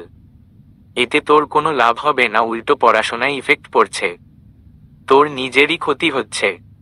ঠিক আছে, আমি তোমার সব কথা শুনতে রাজি আছি, কিন্তু ভিকেকে ছাড়তে নয়। যদিও ইনায়ার প্রথম কথাটুকু শুনে আনায়া খুশি হয়েছিল, কিন্তু পরবর্তী কথাটুকু শুনেই ওর মেজাজ খারাপ হয়ে গেল। কেন, ভিকে কি তোরে খাওয়ায় না, ঘুরিয়ে নিয়ে বেড়ায়? ইয়ানা নির্বিকারে হেসে বলল, ওগুলো এখন কেন, ওসব তো হবে বিয়ের পর। আকস্মিকভাবে আনায়ার ভ্রু কুঁচকে গেল। মানে? ইয়ানা একটু লজ্জা পাওয়ার ভঙ্গিমায় বলল, কেন, তুমি জানো না আমি তো ভিকেকে বিয়ে করব? আনায়া বিস্মিত হয়ে বলল, তোর এখন বিয়ের বয়স হয়েছে? এখনই বিয়ে করছি নাকি আরেকটু বড় হই তারপর? আনায়ার মেজাজ তুঙ্গে উঠে গেল। এই মেয়ের এসব কথা বার্তা আর তার সহ্য হয় না। মেজাজ গরম করে বলল, চোখের সামনে থেকে সর, এই মুহূর্তে সর বলছি। না হলে গালের মধ্যে এমন জোরে থাপ্পড় বসাবো যাতে আগামী 1 মাস আর মুখ দিয়ে ভিকের নাম উচ্চারণ করতে পারবি না। ইনায়ার বোনের কথায় যেন হাসি পেল। মুখ দিয়ে বলতে পারবো না তো কি হয়েছে, ভিকে তো সবসময় আমার মনের ভেতরে থাকে। ওখান থেকে কিভাবে সরাবে মেরি বেহেনা? ইরা। বনের ধমক শুনে ইনা তো দৌড়ে রুম থেকে পালালো। তবে যাওয়ার সময় হাসতে হাসতে বলল, নিজে করলে কিছু না, আর আমি শুধু বললেই দোষ। রেহান ভাইয়া শুধু ঠিক হয়ে যাক, তারপর বলবো তোমাকে তাড়াতাড়ি বিয়ে করে এই বাড়ি থেকে সরাতে। ইনায়া চলে গেল তো ঠিকই, কিন্তু রেহানের কথা মনে হতেই আবারও তার মুড অফ হয়ে গেল। তবুও মুচকি হেসে বলল, ইনশা আল্লাহ রেহানের কিছুই হবে না। তবে এসব চিন্তার মাঝে আবারও সেই চিন্তাগুলো এসে তাকে ভর করল। আনায়া ভাবছে, গভীরভাবে ভাবছে, কিন্তু কোনো উত্তর নেই। ওই স্বপ্নটা কি করে সত্যি হয়? আর যদি সত্যি নাই বা হয়, তাহলে এখন যেসব ক্লু পাচ্ছে এসব কি? এগুলো তো শুধু তার অতিরিক্ত চিন্তার ফল হতে পারে না। আনায়ার প্রথম সন্দেহর কারণ তার জামা। এই জামাটা তার নতুনই, তবে এর আগেও কয়েকবার পরা হয়েছিল। কিন্তু এখন এই জামাটাকে দেখে মনে হচ্ছে এটা সে একবারই পরেছে, একদম নতুন, সেই প্রথম দিনে কিনে আনার মতো। তবে এটা যদি তার অতিরিক্ত চিন্তা ভাবনার কারণই হয়, তাহলে তার চুল। আনায়া আবারও নিজের চুলগুলো নাকের কাছে নিয়ে শুকে নিল। যা ভেবেছিল তাই, এই জিনিসটাই তার সন্দেহটাকে বাড়িয়ে তুলছে। সে শ্যাম্পু করেছিল গত 2 দিন আগে। কাল বাড়িতে আসার পরও ইনায়া তাকে গোসলই করায়নি, সেখানে ও শ্যাম্পু করাবে কিভাবে? অথচ তার চুল থেকে দিব্যি শ্যাম্পুর গন্ধ আসছে। মনে হচ্ছে বেশি কিছুক্ষণও হয়নি সে শ্যাম্পু করেছে। নিজের গায়ের গন্ধও কেমন যেন অপরিচিত লাগছে। আর সর্বশেষে আরও একটা প্রশ্ন থেকে যাচ্ছে, কালকে বাড়ি ফেরার সময় আনায়া ভিকের সাথে কোনো কথাই বলেনি। এমনিকে তার বাড়ি কোথায় সেটাও তাকে বলা হয়নি। তাহলে ভিকে কিভাবে তার বাড়িতে নিয়ে আসছিল? অন্যদিকে ইমন ভাইয়া বলল তাদের অ্যাক্সিডেন্ট এই মহল্লায় আসার সময় সেই চৌরাস্তায় হয়েছে। কিন্তু এই রাস্তা ভিকে কিভাবে চিনল? আনায়া ভিকের অফিসে এসে ভিকের রুমের সামনে ঘোরাঘুরি করছে। ভিতরে যাওয়ার সাহস কোনোভাবেই হচ্ছে না। ভিকের রুলস অনুযায়ী সে না ডাকা পর্যন্ত তার রুমে কারো যাওয়া নিষেধ। যদি অতিরিক্ত কোনো প্রয়োজন হয় তবেই যেতে পারবে। কিন্তু আনায়ার তো তার মনের মাঝে থাকা প্রশ্নের উত্তর চাই। সেগুলো তার কাছে বেশি ইম্পর্টেন্ট হলেও ভিকের কাছে তো নয়। আর ভিকে যে তার প্রশ্নের উত্তর দিবে তেমনটাও তো নয়। কিন্তু আনায়া নিজের প্রশ্নের উত্তর না পাওয়া পর্যন্ত শান্ত হতে পারছে না। অনেক চেষ্টার পর সাহস জুগিয়ে কেনিথের রুমে ঢুকে পড়ল। কেনিথের রুমের দরজা খোলাই থাকে, তবে সে খোলা দরজা দিয়ে এমনি এমনি ঢোকার সাহসও কারো নেই। কারণ সবার কাছে কেনিথের কথাই সবচেয়ে বড় বিষয়। যদি কেনিথের ইচ্ছে হয় তো সে অফিসের জায়গায় জায়গায় সোনা হিরে মণি মুক্তা সাজিয়ে রাখবে, আর বললে তা যেন কেউ স্পর্শও না করে। এই একটা কথাই যথেষ্ট সবার জন্য। সেসব জিনিসের দিকে কেউ ভুলেও তাকাবে না, ছুঁয়ে দেখা তো পরের বিষয়। আনায়া রুমের ভেতরে গিয়ে দেখল কেনিথ নিজের ডেস্কে নেই। আশেপাশে দেখার আগেই পাশ থেকে এক গম্ভীর কণ্ঠস্বর এলো, কি চাই? আনায়া তড়িৎ পাশে তাকিয়ে দেখল কেনিথ শিরদাঁড়া সোজা করে বারান্দায় দাঁড়িয়ে রইছে। অথচ পুরো বারান্দা পর্দা দিয়ে ঢাকা। পুরো রুমে বাহির থেকে আলো আসার কোনো উপায় নেই। রুমে হালকা লাল রঙের লাইট জ্বালানো। সবকিছু মিলে একদম সেই স্বপ্নের মতো ফিল পাচ্ছে সে। হঠাৎ এসব ভাবতেই আনায়ার সম্পূর্ণ অঙ্গে শিহরণ বয়ে গেল। আনায়া কিছু বলছে না দেখে কেনিথ পিছনে ফিরে আনায়ার দিকে তাকালো। এরপর কান থেকে ইয়ারবাডসগুলো বের করল। আনায়া অবাক হলো, লোকটা গান শুনছিল আবার উল্টো দিকে ঘুরেও ছিল। আর আমি যে এসেছি এটাও না দেখে বুঝতে পারল। আনায়া এসব চিন্তা ছেড়ে দিয়ে ঠোঁট ভিজিয়ে আসল কথা বলতে লাগল, স্যার একটা বিষয়ে কথা বলার ছিল। কেনিথ কিছু বলল না, তার দিকে শুধু তীক্ষ্ণ চোখে তাকিয়ে। আনায়া কি বলতে চায় সেটাই হয়তো শোনার আগ্রহ তার। অথচ আনায়া কেনিথের এই চাহনি দেখেই সব কথা গুলিয়ে ফেলল। তার মনে হচ্ছে এখনই হয়তো কেনিথ এসে ওকে কিছু একটা করে দেবে। মনে মনে ভাবছে এই লোকটা এত ভয়ঙ্কর কেন। এদিকে এই মুহূর্তে কিছু না বললেই বিপদ। আনায়া আবারও সাহস জুগিয়ে বলল, স্যার কাল রাতে। না হচ্ছে না। গলা দিয়ে এখন কথা কেন বের হচ্ছে না। এদিকে আসল কথা বলতে না পেরে অস্থির হয়ে গিয়েছে, অথচ কেনিত তার দিকে চোখের পলক না ফেলে একইভাবে তাকিয়ে রইছে। স্যার কাল রাতে আমাকে হেল্প করার জন্য থ্যাঙ্কস। কেনিত কিছু না বলে আবারও বারান্দার দিকে মুখ ঘুরালো। এরপর বলল, ইট শ ওকে। আনায়া নিজের প্রতি নিরাশ হল। কি বলতে এসেছিল আর কি বলল। কেনিথের পেছনে পাশটার দিকে কিছুক্ষণ তাকিয়ে থেকে রুম থেকে চলে গেল। এদিকে আনায়া রুম থেকে চলে যেতেই কেনিথ প্যান্টের পকেটে হাত ঢুকিয়ে শিরদাঁড়া সোজা করে ঘাড়টা কিছুটা বাঁকিয়ে দাঁড়ালো।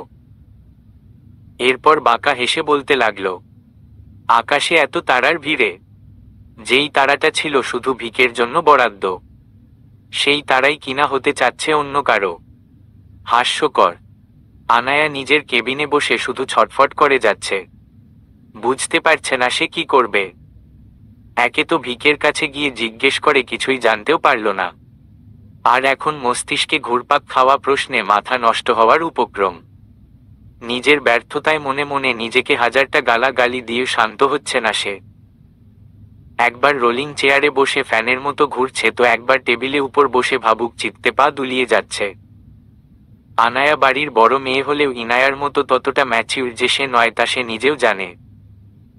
তবে এটা সবার মাঝে থাকলে ততটা প্রকাশ না পেলেও আনায়া যখন একা থাকে তখনই ওর বাচ্চার সুলভ আচরণের বহিঃপ্রকাশ ঘটে, যা বর্তমানে তার মাঝে ঘটছে। আনায়া নিজের চিন্তাভাবনার পাশাপাশি একটা বিষয় নিয়ে যেমন খুশিও হচ্ছে তেমন বিরক্তও হচ্ছে। তার কাছে একবার মনে হচ্ছে ভিকের পিয়ের চাকরিটা তার জন্য একদম পারফেক্ট হয়েছে। প্রতি মাসে এতগুলা করে টাকা স্যালারি পাবে, অথচ এখানে তার কোনো কাজই নেই। লাইফটাই পুরো প্যারাহীন চিলমুডে চলে গিয়েছে। তার মাথাতেও আসেনি যে এমন একটা জবে কোনো কাজকর্ম ছাড়াই এতগুলো টাকা স্যালারি পাওয়া যায়। তবে এই বিষয় নিয়ে যতটা খুশি হচ্ছে তেমনি তার মতো একটু এক্সট্রোভার্ট মেয়ের জন্য বিষয়টি অনেক বোরিং। এখন পর্যন্ত আশেপাশে কথা বলে সময় পার করার মতো কাউকে সে পায়নি। সবাই সবার কোনো না কোনো কাজে ব্যস্ত। এভাবে কেউ কাজ ছাড়া চুপচাপ হয়ে বাঁচতে পারে নাকি আর তার মনেও হয় না এখানে তাকে আদৌ কিছু করতে দেওয়া হবে। ভিকে না হয় মানুষ নয়, সে দিনের বেলা কেউ রাত বানিয়ে দিব্যি ঘন্টার পর ঘন্টা সময় পার করে। কিন্তু সে তো জলজ্যান্ত মানুষ, এমন জং ধরে যাওয়া যন্ত্রের মতো পড়ে থাকলে হবে নাকি? এর চেয়ে ভালো হয় না তাকে বাড়ি পাঠিয়ে দিক। পরক্ষণেই বিড়বিড় করে বলল, চুপ কর গাধি, এখানে তোর কাজ কি সেটা বুঝতে পারছিস না? ভালো কথা, কিন্তু অফিসে বসে না থেকে বাড়ি গিয়ে ঘুমালে কি তোর শ্বশুর এসে মাস শেষ স্যালারি দিয়ে যাবে? এর চেয়ে ভালো হবে বাহিরে গিয়ে ঘুরে আসি। কথা বলার মতো কাউকে না কাউকে তো পেয়েই যাব। এই ভান্নাতেই আনন্দিত চিত্তে ধপ করে টেবিল থেকে নেমে বাহিরে যাওয়ার উদ্দেশ্যে রুম থেকে বেরিয়ে পড়ল। বদ্ধ রুমটাকে খানিকটা অন্ধকার বানিয়ে নিজের ডেস্কের উল্টো দিকে চেয়ারে বসে নির্বিকারে তার মুখোমুখি সামনের দেওয়ালে রাখা একটা বড় কাচের ওয়ালমেটের দিকে নির্বিকারে তাকিয়ে রয়েছে কেনিথ। জিনিসটা কেনিথ যেখানে বসে থাকে তার ঠিক পেছনেই দেওয়ালে লাগানো। জিনিসটাকে আর 5টা ওয়ালমেট হিসেবে বলা যাবে না। দেখতে অন্য সব ওয়ালমেটের মতো উপরিভাগ কাচের হলেও ভেতরে কোনো দৃশ্য কিংবা কোনো কারুকাজের ছোঁয়া নেই। জিনিসটা সম্পূর্ণ লাল আর কালো রঙের মিশ্রণের কাচে আয়তাকার সমতল বস্তু। তবে বিষয়টি আর সবার নজরে এলেও এসব নিয়ে কেউ মাথা ঘামায়নি। ভিকে যেমন অস্বাভাবিক তেমনি তার পছন্দগুলোও যে অস্বাভাবিক হবে এটাই তো স্বাভাবিক, তাই নয় কি? কিন্তু এই জিনিসটার মাঝেও যে ভিকে একখানা রহস্য ঢুকিয়ে রেখেছে। ভিকের চোখে একখানা কালো রঙের চশমা। এই চশমাটা দেখতে অবশ্য অস্বাভাবিক নয়, বরং অন্য সকল স্বাভাবিক চশমার মতোই। তবুও এর একটা বিশেষত্ব রয়েছে, সাথে কানেকশন রয়েছে ওই অদ্ভুত দেখতে ওয়ালমেটের সাথে। মূলত এই চশমা পরেই ওই ওয়ালমেটের দিকে তাকিয়ে ভিকে স্টুডিও কিংবা তার প্রয়োজনীয় আরও সকল কিছুর ভিডিও সে নিজের কেবিনে বসে দেখে থাকে। অন্য সকলে যদি ওয়ালমেটটাকে খালি চোখে দেখে তবে সে কিছুই বুঝতে পারবে না কিংবা তার কাছে বিষয়টি সাধারণই মনে হবে। কারণ ভিকের পরনের চশমা ছাড়া ওই ওয়ালমেটের ভেতরে চলতে থাকা কার্যক্রম কেউই দেখতে পারবে না। আর জিনিসটি মূলত কোনো ওয়ালমেট নয়, বরং ওটি একটি মনিটর স্ক্রিন, যাতে বেশিরভাগ সময় কেনিথ অফিসের সিসিটিভির ফুটেজ দেখতে থাকে। অনেকে হয়তো ভাবতেই পারে নিজের অফিসের সিসিটিভি ফুটেজ দেখতে এত কলাকৌশলের কি প্রয়োজন। সত্যি তাই, কিন্তু এটা কেনিথের আপন মনের এক আজব কৌশল। এই পুরো অফিসের প্রত্যেকেই জানে অফিস কিংবা স্টুডিওর কেবিনগুলো বাদে প্রত্যেকটি জায়গাতে সিসিটিভি লাগানো রয়েছে, আর সেগুলোর পর্যবেক্ষণ করার জন্য আলাদা রুমে অনেকগুলো মনিটরের সামনে নিযুক্ত রয়েছে আলাদা কর্মী, যেমনটা আর সকল অফিসগুলোতেই হয়ে থাকে। কিন্তু তাদের আরও একটি ধারণা হলো এসব ফুটেজ হয়তো কেনিথ কখনোই দেখে না, কিংবা খুব প্রয়োজন ছাড়া দেখতেও যাবে না। এক কথায় কেনিথ পুরো অফিসটাকে স্বাধীন বানিয়ে ফেললেও প্রত্যেকের মাঝে এক মন্ত্রও ঢুকিয়ে দেওয়া হয়েছে যে যা কিছু হয়ে যাক না কেন কেনিথের অগোচরে কিছু করা যাবে না। তাহলেই ঘোর বিপদ অল্প কিছুদিনের অভিজ্ঞতায় প্রত্যেকেই অনুধাবন করেছে যে তারা নিয়ম ব্যতীত কেনিথের অগোচরে যখনই কিছু করতে গিয়েছে তখনই কিভাবে যেন কেনিথ তা সঙ্গে সঙ্গে জেনে গিয়েছে। অথচ কেনিথ নিজের বদ্ধ রুম বসে নিজের ইচ্ছে মতো সারাক্ষণ এসব নজরদারি করে কিংবা তার পরবর্তী ফাঁদের জাল বুনতে থাকে। এই মুহূর্তেও আনায়ার কোনো কার্যক্রমই আর তার নজরের অগোচর হলো না। আর খুব মনোযোগের সঙ্গেই আনায়ার প্রত্যেকটি কার্যকলাপ লক্ষ্য করল সে। পরিশেষে শুধু একখানা বাঁকা হাসি দিয়েই নিজের পর্যবেক্ষণের সমাপ্তি ঘটাল। বিকেল বেলায় ইনায়া বাড়ি থেকে বেরিয়েছে নিজের ছোট্ট গ্যাংটার সাথে দেখা করতে। আজ তাদের ছোটখাটো একটা গোল মিটিং বসবে। তাদের এলাকার বড় মাঠটায় সেটা সম্পূর্ণ তাদের নিজেদের দখলে থাকে, সেটা নাকি শহরের একদল কলেজ পড়ুয়া ছেলেটা এসেছে দখলে নিতে। রোজ বিকেল করে নাকি সেই ছেলেগুলো এসে মাঠে ফুটবল ক্রিকেট খেলে, অথচ তাদের এলাকার বাচ্চা কাচ্চাগুলো গেলে সেখানে আর ঢুকতে দেয় না। ইনায়ার মতে এসব ঘোর অন্যায়। তাদের জিনিসে অন্য কেউ দখল করে আবার তাদেরই সেখানে প্রবেশ করতে দিচ্ছে না, এই অন্যায় কিভাবে মানা যায়? এটার যথাযথ বিচার করতে হবে। তাই আজ মাঠের কাছেই তাদের গ্যাংয়ের গোল মিটিং বসছে। আর এই গ্যাংয়ের লিডার হলো ইনায়া নিজেই। আর এই গ্যাংয়ের অবশ্য একটা নামও রয়েছে, তা হলো ভিকু। এই নামের উদ্দেশ্য হলো এই গ্যাংয়ের প্রত্যেকটা সদস্যই ভিকের অনেক বড় ফ্যান। এক কথায় কেনিথের নাম শুনতাই এরা উষ্ঠা খেয়ে পড়ে। সে কারণেই ভিকের নামের উদ্দেশ্য আর একটু মনমতো করে নাম রেখেছে ভিকু। এছাড়া তাদের বেশিরভাগ আলোচনা যেমন কেনিথকে নিয়েই হয়, তবে তেমনি অন্যায় হলে কেনিথের মতো তারা বেপরোয়া হয়ে ওঠে। বড় ছোট দেখার সময় তাদের নেই। এক কথায় কেনিথ যেমন নিজের শুক্রকে মারতে দ্বিধাবোধ করে না, তেমনি তারাও অন্য এর সাথে লড়তে বিন্দু পরিমাণ আপোষ করতে রাজি নয়। আবার এই গ্যাংয়ের সদস্যগুলো আনায়ার সমবয়সী কিংবা তার চেয়ে কেউ কয়েক বছরের ছোট, তো কেউ বড়। সঙ্গে তার সমবয়সী কয়েকটা ছেলেও রয়েছে। তবে এখানে মেয়েদের চেয়ে ছেলেদের সংখ্যাটাই বেশি। এই কারণেই ইনাকে এলাকার লোকেরা সুনজরে একটু কমই দেখে। সবার কাছে ইনায়া মানেই দেখতে মাশাআল্লাহ, আর আচার আচরণে পুরো ধানি লঙ্কা। তবে বড়দের কাছে ইনায়া খুব একটা পছন্দের না হলেও তার সমবয়সী কিংবা ছোটদের কাছে সে নিত্যন্তই অনেক পছন্দনীয় ব্যক্তি। আর বড়দের অপছন্দের বিষয় নিয়ে ইনায়ারও কখনো কিছু যায় আসে না। তার কথা একটাই, যাদেরটা খায় বা পড়ে না তাদের কথা শুনে কেন নাচতে হবে তার সাথে হোক, কিংবা যার সাথেই হোক অন্যায় হলে তার সাথে সাথে প্রতিবাদ করতে হবে। চুপ করে সহ্য করার মেয়ে তো সে নয়, কিংবা একটাও তাদের গ্যাংয়ের মূল নীতি নয়। মাঠের মাঝে খুব জোরালোভাবে ফুটবল খেলার প্রস্তুতি নেওয়া হচ্ছে। একদল আর্জেন্টিনার জার্সি তো আরেক দল ব্রাজিলে জার্সি পরে মাঠের মাঝে ছড়িয়ে ছিটিয়ে রয়েছে। তবে মাঠের এক কোনায় গাছের নিচে চুপ করে মনমরা হয়ে বসে রইছে অতি সুদর্শন এক যুবক। বয়স তার 18-এ পৌঁছিয়েছে কিনা সন্দেহ আছে। ফর্সা চেহারা, সাথে মাথায় এক খাঁচা ঝাঁকড়া সিল্কি চুল। দেখতে আধুনিক যুগের টম বয় যাকে বলা হয় আর কি। পরনে কালো প্যান্ট আর ব্রাজিলের জার্সি। তবে তার এমন মনমরা হয়ে বসে থাকাটা তার বন্ধু মহলের কারোরই পছন্দ হচ্ছে না। তবে তার মন খারাপও যে যথেষ্ট কারণ রয়েছে সেটাও তো তার বন্ধুরা জানে। এতে অবশ্য তাদের মনটাও কিছুটা খারাপ। কিন্তু এভাবে খেলতে এসে মনমরা হয়ে বসে থাকার তো কোনো মানে নেই, তাই না?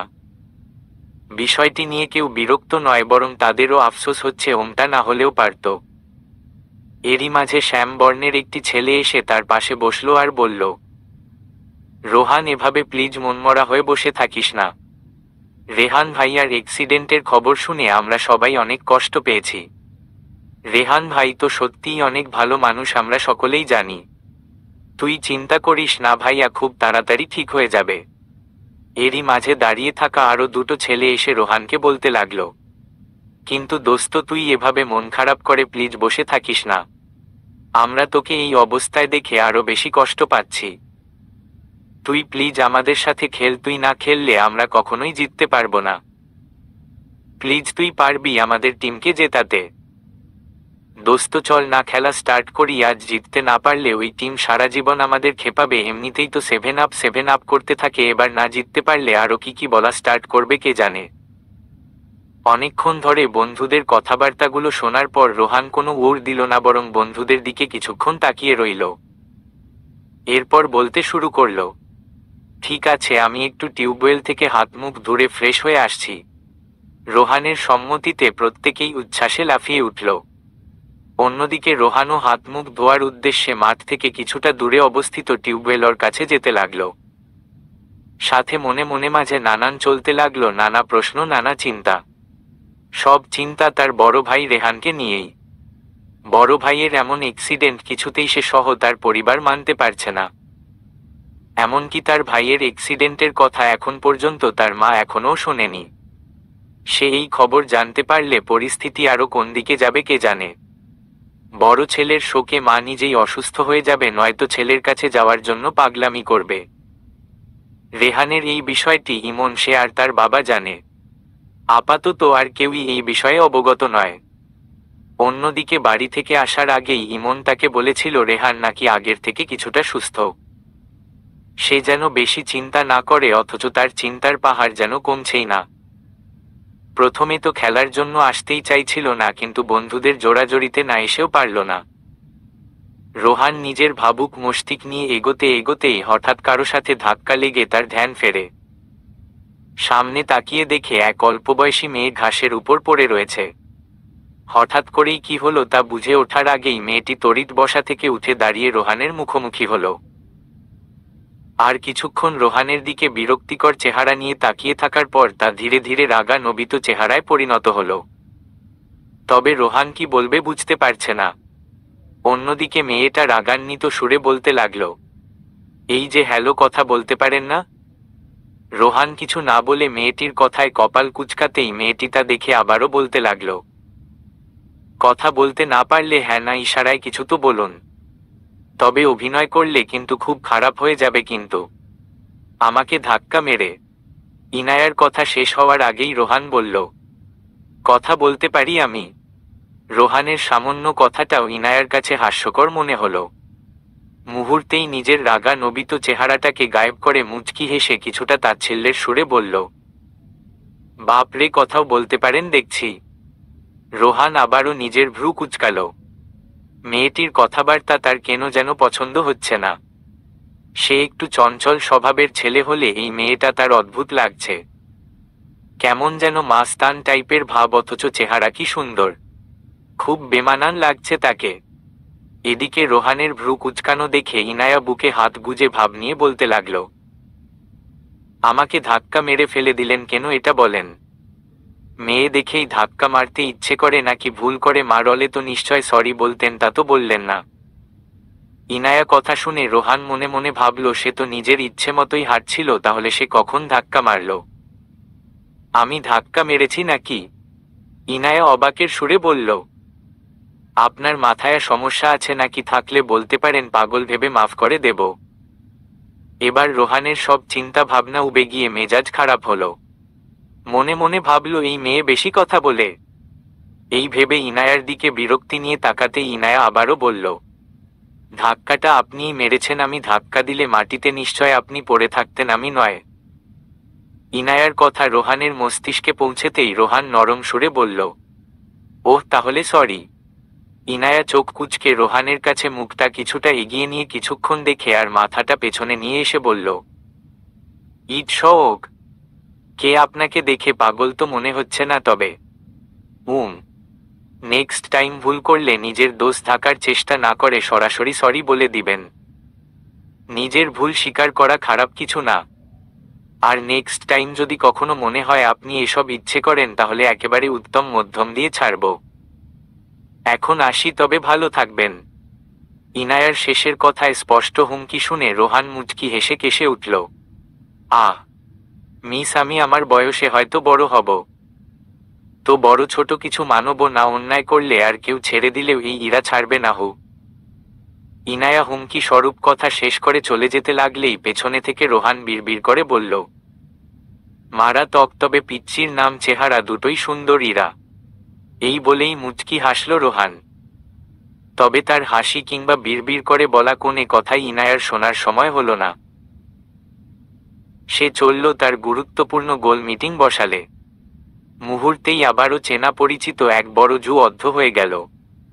ইনায়া নিজের গোল মিটিং শেষ করে দলবল নিয়ে রোহানদের চলন্ত খেলার মাঝে গিয়ে খেলা থামিয়ে দেয়। ইনারা প্রথমে ভালো করে বললেও রোহনর কিছু বন্ধু তাদের কথা মানতে নারাজ। তারা এখান থেকে কিছুইতেই সরবে না। অন্যদিকে ইনাও শপথ নিয়েছে এদের এখান থেকে না সরিয়ে যাবে না। নিজেদের অধিকার নিজেদেরই বুঝে নিতে হবে। এক কথায় দুই দলের মাঝে কথা কাটাকাটি ঝগড়া থেকে শুরু করে তা এক পর্যায়ে ইটপাটকের ছোড়াছুড়িতে রূপান্তর হয়। কেউ মাথায় আঘাত পায় তো কেউ হাতে পায়, তবে থামতে কেউ রাজি নয়। এক পর্যায়ে এলাকার লোকজন এসে দুপক্ষকে থামিয়ে বাড়ি পাঠিয়ে দেয়, আর এই বিষয়ে পরবর্তী সিদ্ধান্ত কাল হবে তা জানিয়ে দেওয়া হয়। একদিকে ইনায়ার গ্যাংয়ের মাঝে চলেছে অসমাপ্ত যুদ্ধের জল নয়তয় আগুন, অন্যদিকে আজকের অসমাপ্ত ম্যাচের জন্য রোহানের প্রত্যেকটা বন্ধুই রেগে আগুন হয়ে গিয়েছে। তবে রোহানের মাঝে কোনো হেলদোল নেই। শুরু থেকে শেষ পর্যন্ত তার নজর ছিল ইনায়ার উপর। তার কাছে ইনায়া মেয়েটা একটা বিস্ময়কর বিষয় হিসেবে দাঁড়িয়েছে। মেয়েটা অদ্ভুত, সত্যিই অদ্ভুত, এক অদ্ভুত সুন্দর। আনায়া নিজের রুম থেকে বেরিয়ে অফিসের আশপাশটা ধীরে ধীরে ঘুরে ঘুরে দেখছিল।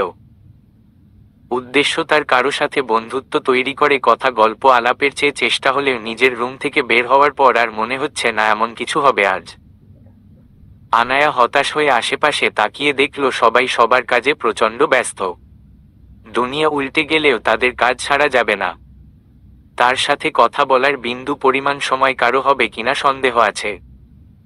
আনায়া মনে মনে কয়েকবার রেহানের কথা ভাবল। একটু আগে ইমনের কাছ থেকে খবর নিয়েছে যে ইমন আগের থেকে অনেকটা সুস্থ। আশা করা যায় খুব তাড়াতাড়ি ও সুস্থ হয়ে যাবে। খবরটা শোনা মাত্রই সে যতটা খুশি হয়েছিল এখন ঠিক ততটাই মন খারাপ হচ্ছে এমন একটা পরিবেশে এসে সে পড়ে গিয়েছে ভেবে। তবে মনে মনে নিজেকে সান্ত্বনা দিল, ফ্যামিলির জন্য জীবনে আরও অনেক বেশি স্যাক্রিফাইস করতে হবে, সেখানে আর এমনকি নিজেকে মানিয়ে নিয়ে আনায়া। মনে মনে কথাটুকু বলে আনায়া মুচকি হেসে নিজের কেবিনে ফিরে যেতে চাইলেই পেছনে থেকে একটা পুরুষ নালী কণ্ঠস্বর ভেসে এলো, মিস আনায়া। আনায়া পিছনে ফিরে তাকাতেই দেখল একটা সুদর্শন পুরুষের পাশাপাশি তার চেয়ে হয়তো কিছুটা বয়সে বড় একজন মেয়ে দাঁড়িয়ে রইছে। দুজনের হাতেই ধোয়া ওঠা কফির কাপ। ছেলেটির মুখে মুচকি হাসি থাকতেও মেয়েটা কেমন গম্ভীর চোখে আনায়াকে দেখছে না। আনায়া মুচকি হেসে ছেলেটির উদ্দেশ্য বলল, জি আপনি? যাক, ভুল বলিনি, আমি আয়াশ আরও রুহিয়া। তুমি কফি নিবে? তোমার জন্যই এনেছি। হুট করে আনায়াকে ছেলেটি তুমি বলায় আনায়া কিছুটা অপ্রস্তুত হয়ে পড়লেও বিষয়টিকে স্বাভাবিক ভেবেই আনায়া কফির কাপটা হাতে নিল। এরই মাঝে আয়াশ আবারও বলতে লাগল, বয়সে ছোট হবে তা তুমিই বললাম, কিছু মনে করো না। তবে এই বয়সে ভিকে স্যারের এ হয়েছ, সত্যিই কংগ্রাচুলেশনস। Thank you. আনায়া মুচকি হেসে কথা শেষ করার সাথে সাথেই কফি খেতে থাকা রুহি প্রচণ্ড তাচ্ছিল্যের সুরে বলল, যোগ্যতায় তো আর হতে পারেনি, নিশ্চয় ইমন ভাই কোনো ব্যবস্থা করে ওকে এই পজিশনে বসিয়েছে। যোগ্য জায়গায় অযোগ্য লোক। রুহি এমন কথা শুনে আনায়া কিছুটা অবাক হল। অপরিচিত ব্যক্তির মুখে এমন কথা তো মানায় না। এই মেয়েটাকে তার প্রথমেই মনে হয়েছিল মেয়েটা একটু অদ্ভুত। তবে তার সাথে এমন বিহেভ করার মানে কি? আসলে ভিকের এ যে আনায়া হয়েছে এটা শোনার পর থেকেই তার আনায়াকে সহ্য হচ্ছে না। সে আনায়ার পূর্ব পরিচিত নয়, তবে ভিকের এ হওয়ার তীব্র ইচ্ছে রুহির ছিল। ভিকের প্রতি অন্যান্য মেয়ের প্রতি রুহিরও যথেষ্ট ফিলিংস কাজ করে, এমনকি তার ভিকেকে নিয়ে পাগলামি করতে গিয়ে স্বয়ং ভিকের কাছ থেকে একবার ওয়ার্নিংও পেয়েছে সে। অন্যদিকে আনায়ার প্রতি রাগের আরেকটা কারণ হলো এতদিন পর্যন্ত ভিকের সব পি এ ছেলেরা হলেও এই প্রথম কোনো মেয়ে আনায়ার পি এ হয়েছে, তাও আবার রুহির চিন্তামতে আনায়ার মতো একজন এই বিষয়ে স্কিললেস মেয়ে। এটা নিশ্চয় তার কাছে সহজে মেনে নেওয়ার মতো কিছু নয়। তবে তার পছন্দ করা কিংবা ফিলিংসটা একপাক্ষিক নয়, বরং যে কোনো সুদর্শনের প্রতি তার মন আটকে যায়। যেমন এই মুহূর্তে আয়াসের আনায়ার সাথে কথা বলা কোনো কিছুই তার পছন্দ হচ্ছে না। অন্যদিকে রুহির স্বভাব সম্পের কায়াসও জানে, এমনকি স্টুডিওর কম বেশি প্রত্যেকেই জানে রুহি কোন স্বভাবের মেয়ে। তাই বিষয়টি ঘুরিয়ে দিতেই আয়াস আনায়ার সাথে নানা বিষয়ে গল্প আলাপ করতে লাগল। আনায়ার কাছেও বিষয়টি ভালো লাগল, সাথে আয়াসকেও তার যথেষ্ট ফ্রেন্ডলি আর ভদ্র মনে হলো। এরই মাঝে চুপচাপ কফি খেতে খেতে রুহি এক শয়তানি করতে গিয়ে তাতে নিজেই পড়ে গেল। দুজনের গল্প আলাপ তার সহ্য হচ্ছিল না, বিধায় এখানে থাকাটাও সে অহেতুক মনে করছিল। তাই যাওয়ার আগে ভুলবশত আনায়াকে ল্যাং করে ফেলে দেওয়ার চেষ্টা করতেই ভুলবশত আনায়া পড়ে না গিয়ে আনায়ার হাতের আধাখানা কফিটুকু রুহির জামার একপাশে পড়ে যায়। কফি ততটা গরম ছিল না, তবে ড্রেস নষ্ট হয়ে যাওয়ায় রুহি অনেক বেশি রেগে যায়। সাথে পরিস্থিতিও নেয় এক ভিন্ন রূপ। অন্যদিকে আনায়া বুঝতেই পারল না তার সাথে এই মুহূর্তে হলোটা কি। রুহি চোখ গরম করে রেগেমেগে আনায়াকে বলল, হোয়াট দ্য হেল, এই মেয়ে চোখে দেখো না, চোখ অন্ধ নাকি? এটা কি করতে তুমি? আনায়া বুঝতে পারছে না সে কি বলবে। সে তো প্রথম থেকেই এক জায়গাতেই দাঁড়িয়েছিল, উল্টো তো এই রুহি তাকে ধাক্কা দিয়েছে এমনটাই মনে হলো। আনায়ার কিছু বলছে না দেখে রুহি আবারও কিছু বলতে গেলে পাশ থেকে আয়াস তাকে থামিয়ে দিয়ে বলো, চুপ থাক রুহি, এটা জাস্ট একটা অ্যাক্সিডেন্ট। ও তোকে ইচ্ছে করে মারতে যাবে নাকি? বিষয়টিকে নিয়ে আর সিন ক্রিয়েট করিস না। আয়াসের কথা শুনে রুহি আরো বেশি রেগে গিয়ে বলতে লাগলো, আমি সিন ক্রিয়েট করছি? আমি শোন আয়াস, তোদের অলওয়েজ মনে হয় সব দোষ আমারই, আর কারো দোষ থাকতেই পারে না। আর তা না হলে এখন আমার সাইট না নিয়ে এই 2 দিনের এই অসভ্য মেয়েটার সাইট নিচ্ছিস। আয়াস অবাক হচ্ছে রুহির পাগলামো দেখে। কি পরিস্থিতিটাকে ও কি বানিয়ে ফেলছে। রুহির কণ্ঠস্বর সামান্য উচ্চ থাকলেও তা আশপাশের লোকজন জড়ো করার মতো না। আর আয়াস ধীরে ধীরেই কথা বলছে, রুহি তুই এসব কি শুরু করলি? রুহি আর এবার আয়াসকে রেখে আনায়ার মুখোমুখি দাঁড়িয়ে কিছু বাজে কথা বলার প্রস্তুতি নিল। এই মেয়ে সত্যি করে বল তো, তুমি কাজটা ইচ্ছে করে করেছো? তাই না করবেই তো কি সব কমন সেন্স ছাড়া রাস্তার লোকজন এসে স্টুডিওতে জুটেছে। তোমার কাজকর্ম নিয়েও তো তোমার বিন্দু পরিমাণ ধারণা নেই, তাই না এই অফিসের জন্য সম্পূর্ণ ইউজলেস তুমি। তোমার লজ্জা থাকলে তো এই মুহূর্তেই এই জব ছেড়ে চলে যাওয়ার কথা, কিন্তু তুমি তো তা করবে না। তোমার ফ্যামিলি তো তোমাকে সেই শিক্ষাটাই দেয়নি। নিশ্চয় বাবা মায়ের সঠিক শিক্ষা। রুহির কথা শুরু হতেই আনায়ার কপালে ক্রমান্বয়ে ভাঁজ পড়তে থাকল। প্রথমে ভেবেছিল কিছুই বলবে না, কিন্তু যখন ফ্যামিলি বাবা মা নিয়ে কথা বলতে লাগলো তখন আর আনায়া চুপ রইল না। খানিকটা ঝাঝালো মিশ্রিত স্বাভাবিক কণ্ঠই বলতে লাগলো, দেখুন মিস রুহি, আপনার সাথে আমার পার্সোনাল কোনো সম্পর্ক নেই, রাইট? তাহলে আমি কেন আপনার সাথে এমনটা করতে যাব? আর প্লিজ এভাবে বাবা মা ফ্যামিলি নিয়ে কথা বলবে না, না এতে আমার নয় বরং আপনার সঠিক পরিচয়টি প্রকাশ পাচ্ছে। আশা করি বুঝতে পেরেছেন। আর আমার মনে হয় আপনি চলে যাওয়ার সময় হয়তো বেখেয়ালিতে আমায় ধাক্কা মেরেছেন, আর ভুলবশত আমার হাত থেকে কফিটুকু আপনার গায়ে লেগে গিয়েছে। এজন্য আপনি চাইলে সরি বলতেই পারি। I'm really sorry. দেখেছিস আয়াস, দেখেছিস? ও এখন বলতে চাইছে ধাক্কা আমি মেরেছি। ইচ্ছে তো করছে একটা কষিয়ে থাপ্পড়। রুহির কথা শেষ হওয়ার আগেই পাশ থেকে এবার ধমকের সুরে ভারিক্কি কণ্ঠ আয়াস বলল, রুহি জাস্ট শার্ট আপ, অনেক হয়েছে। তুই ভুলে যাস না আনায়া বর্তমানে ভিকের পি এ। আর তুই এটা কেন ভুলে যাচ্ছিস? তুই এই মুহূর্তে কোথায় আছিস? এই জায়গায় এসব লেম সিন ক্রিয়েট করে নিজের বিপদ ডেকে আনতে চাচ্ছিস নাকি? ভিকে স্যার যদি আয়াস আর নিজের কথাটুকু সম্পূর্ণ করতে পারল না। তার আগেই তার চোখ পড় কিছুটা দূর থেকে তাদের দিকে আগমনরত ভিকের দিকে। আয়াস বিস্মিত কণ্ঠ নিম্নস্বরে রুহিকে বলল, রুহি ভিকে।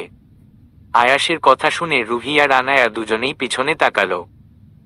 রুহি ভূত দেখার মতো চমকে উঠে নিমিষেই আয়াসকে ঘেঁষে ওর পাশে দাঁড়িয়ে পড়ল, আর আনায়া তার ভ্রু কুঁচকে একবার ভিকে কে তো একবার রুহিকে দেখতে দেখল। রুহি আর আয়াস ভেবেছিল আজই হয়তো রুহির কাহিনী শেষ হয়ে যাবে, কিন্তু পরিশেষে এমন কিছুই হলো না।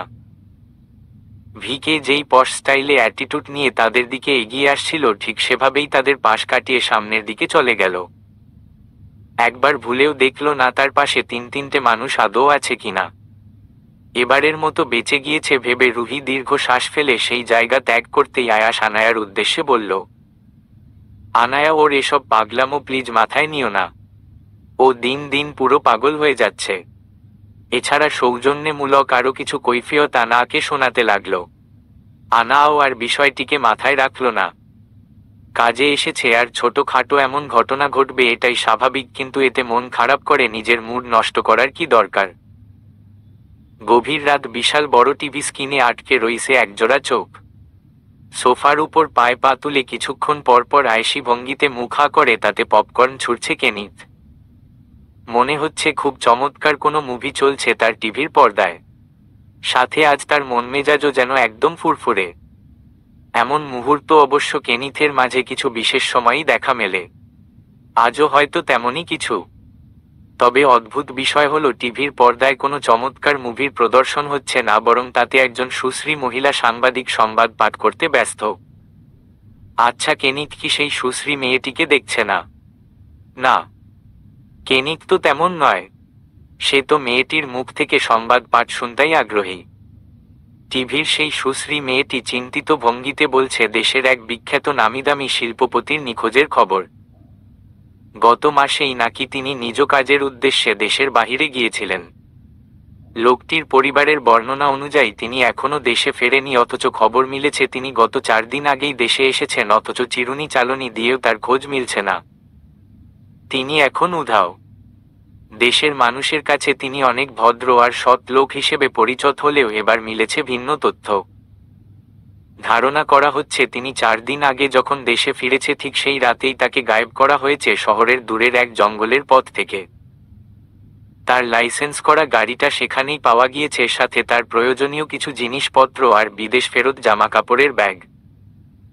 তবে এসবের মাঝে সবচেয়ে গুরুত্বপূর্ণ বিষয় হলো এসবের পাশাপাশি একটা ছোট কালো সুটকেস পাওয়া গিয়েছে, যাতে সাদ্দাম শেখ নামক সেই বিজনেসম্যানের সারা জীবনের সকল কূটনৈতিক কাজের প্রমাণ খুব সুন্দর সজ্জিতভাবে রেখে দেওয়া হয়েছে।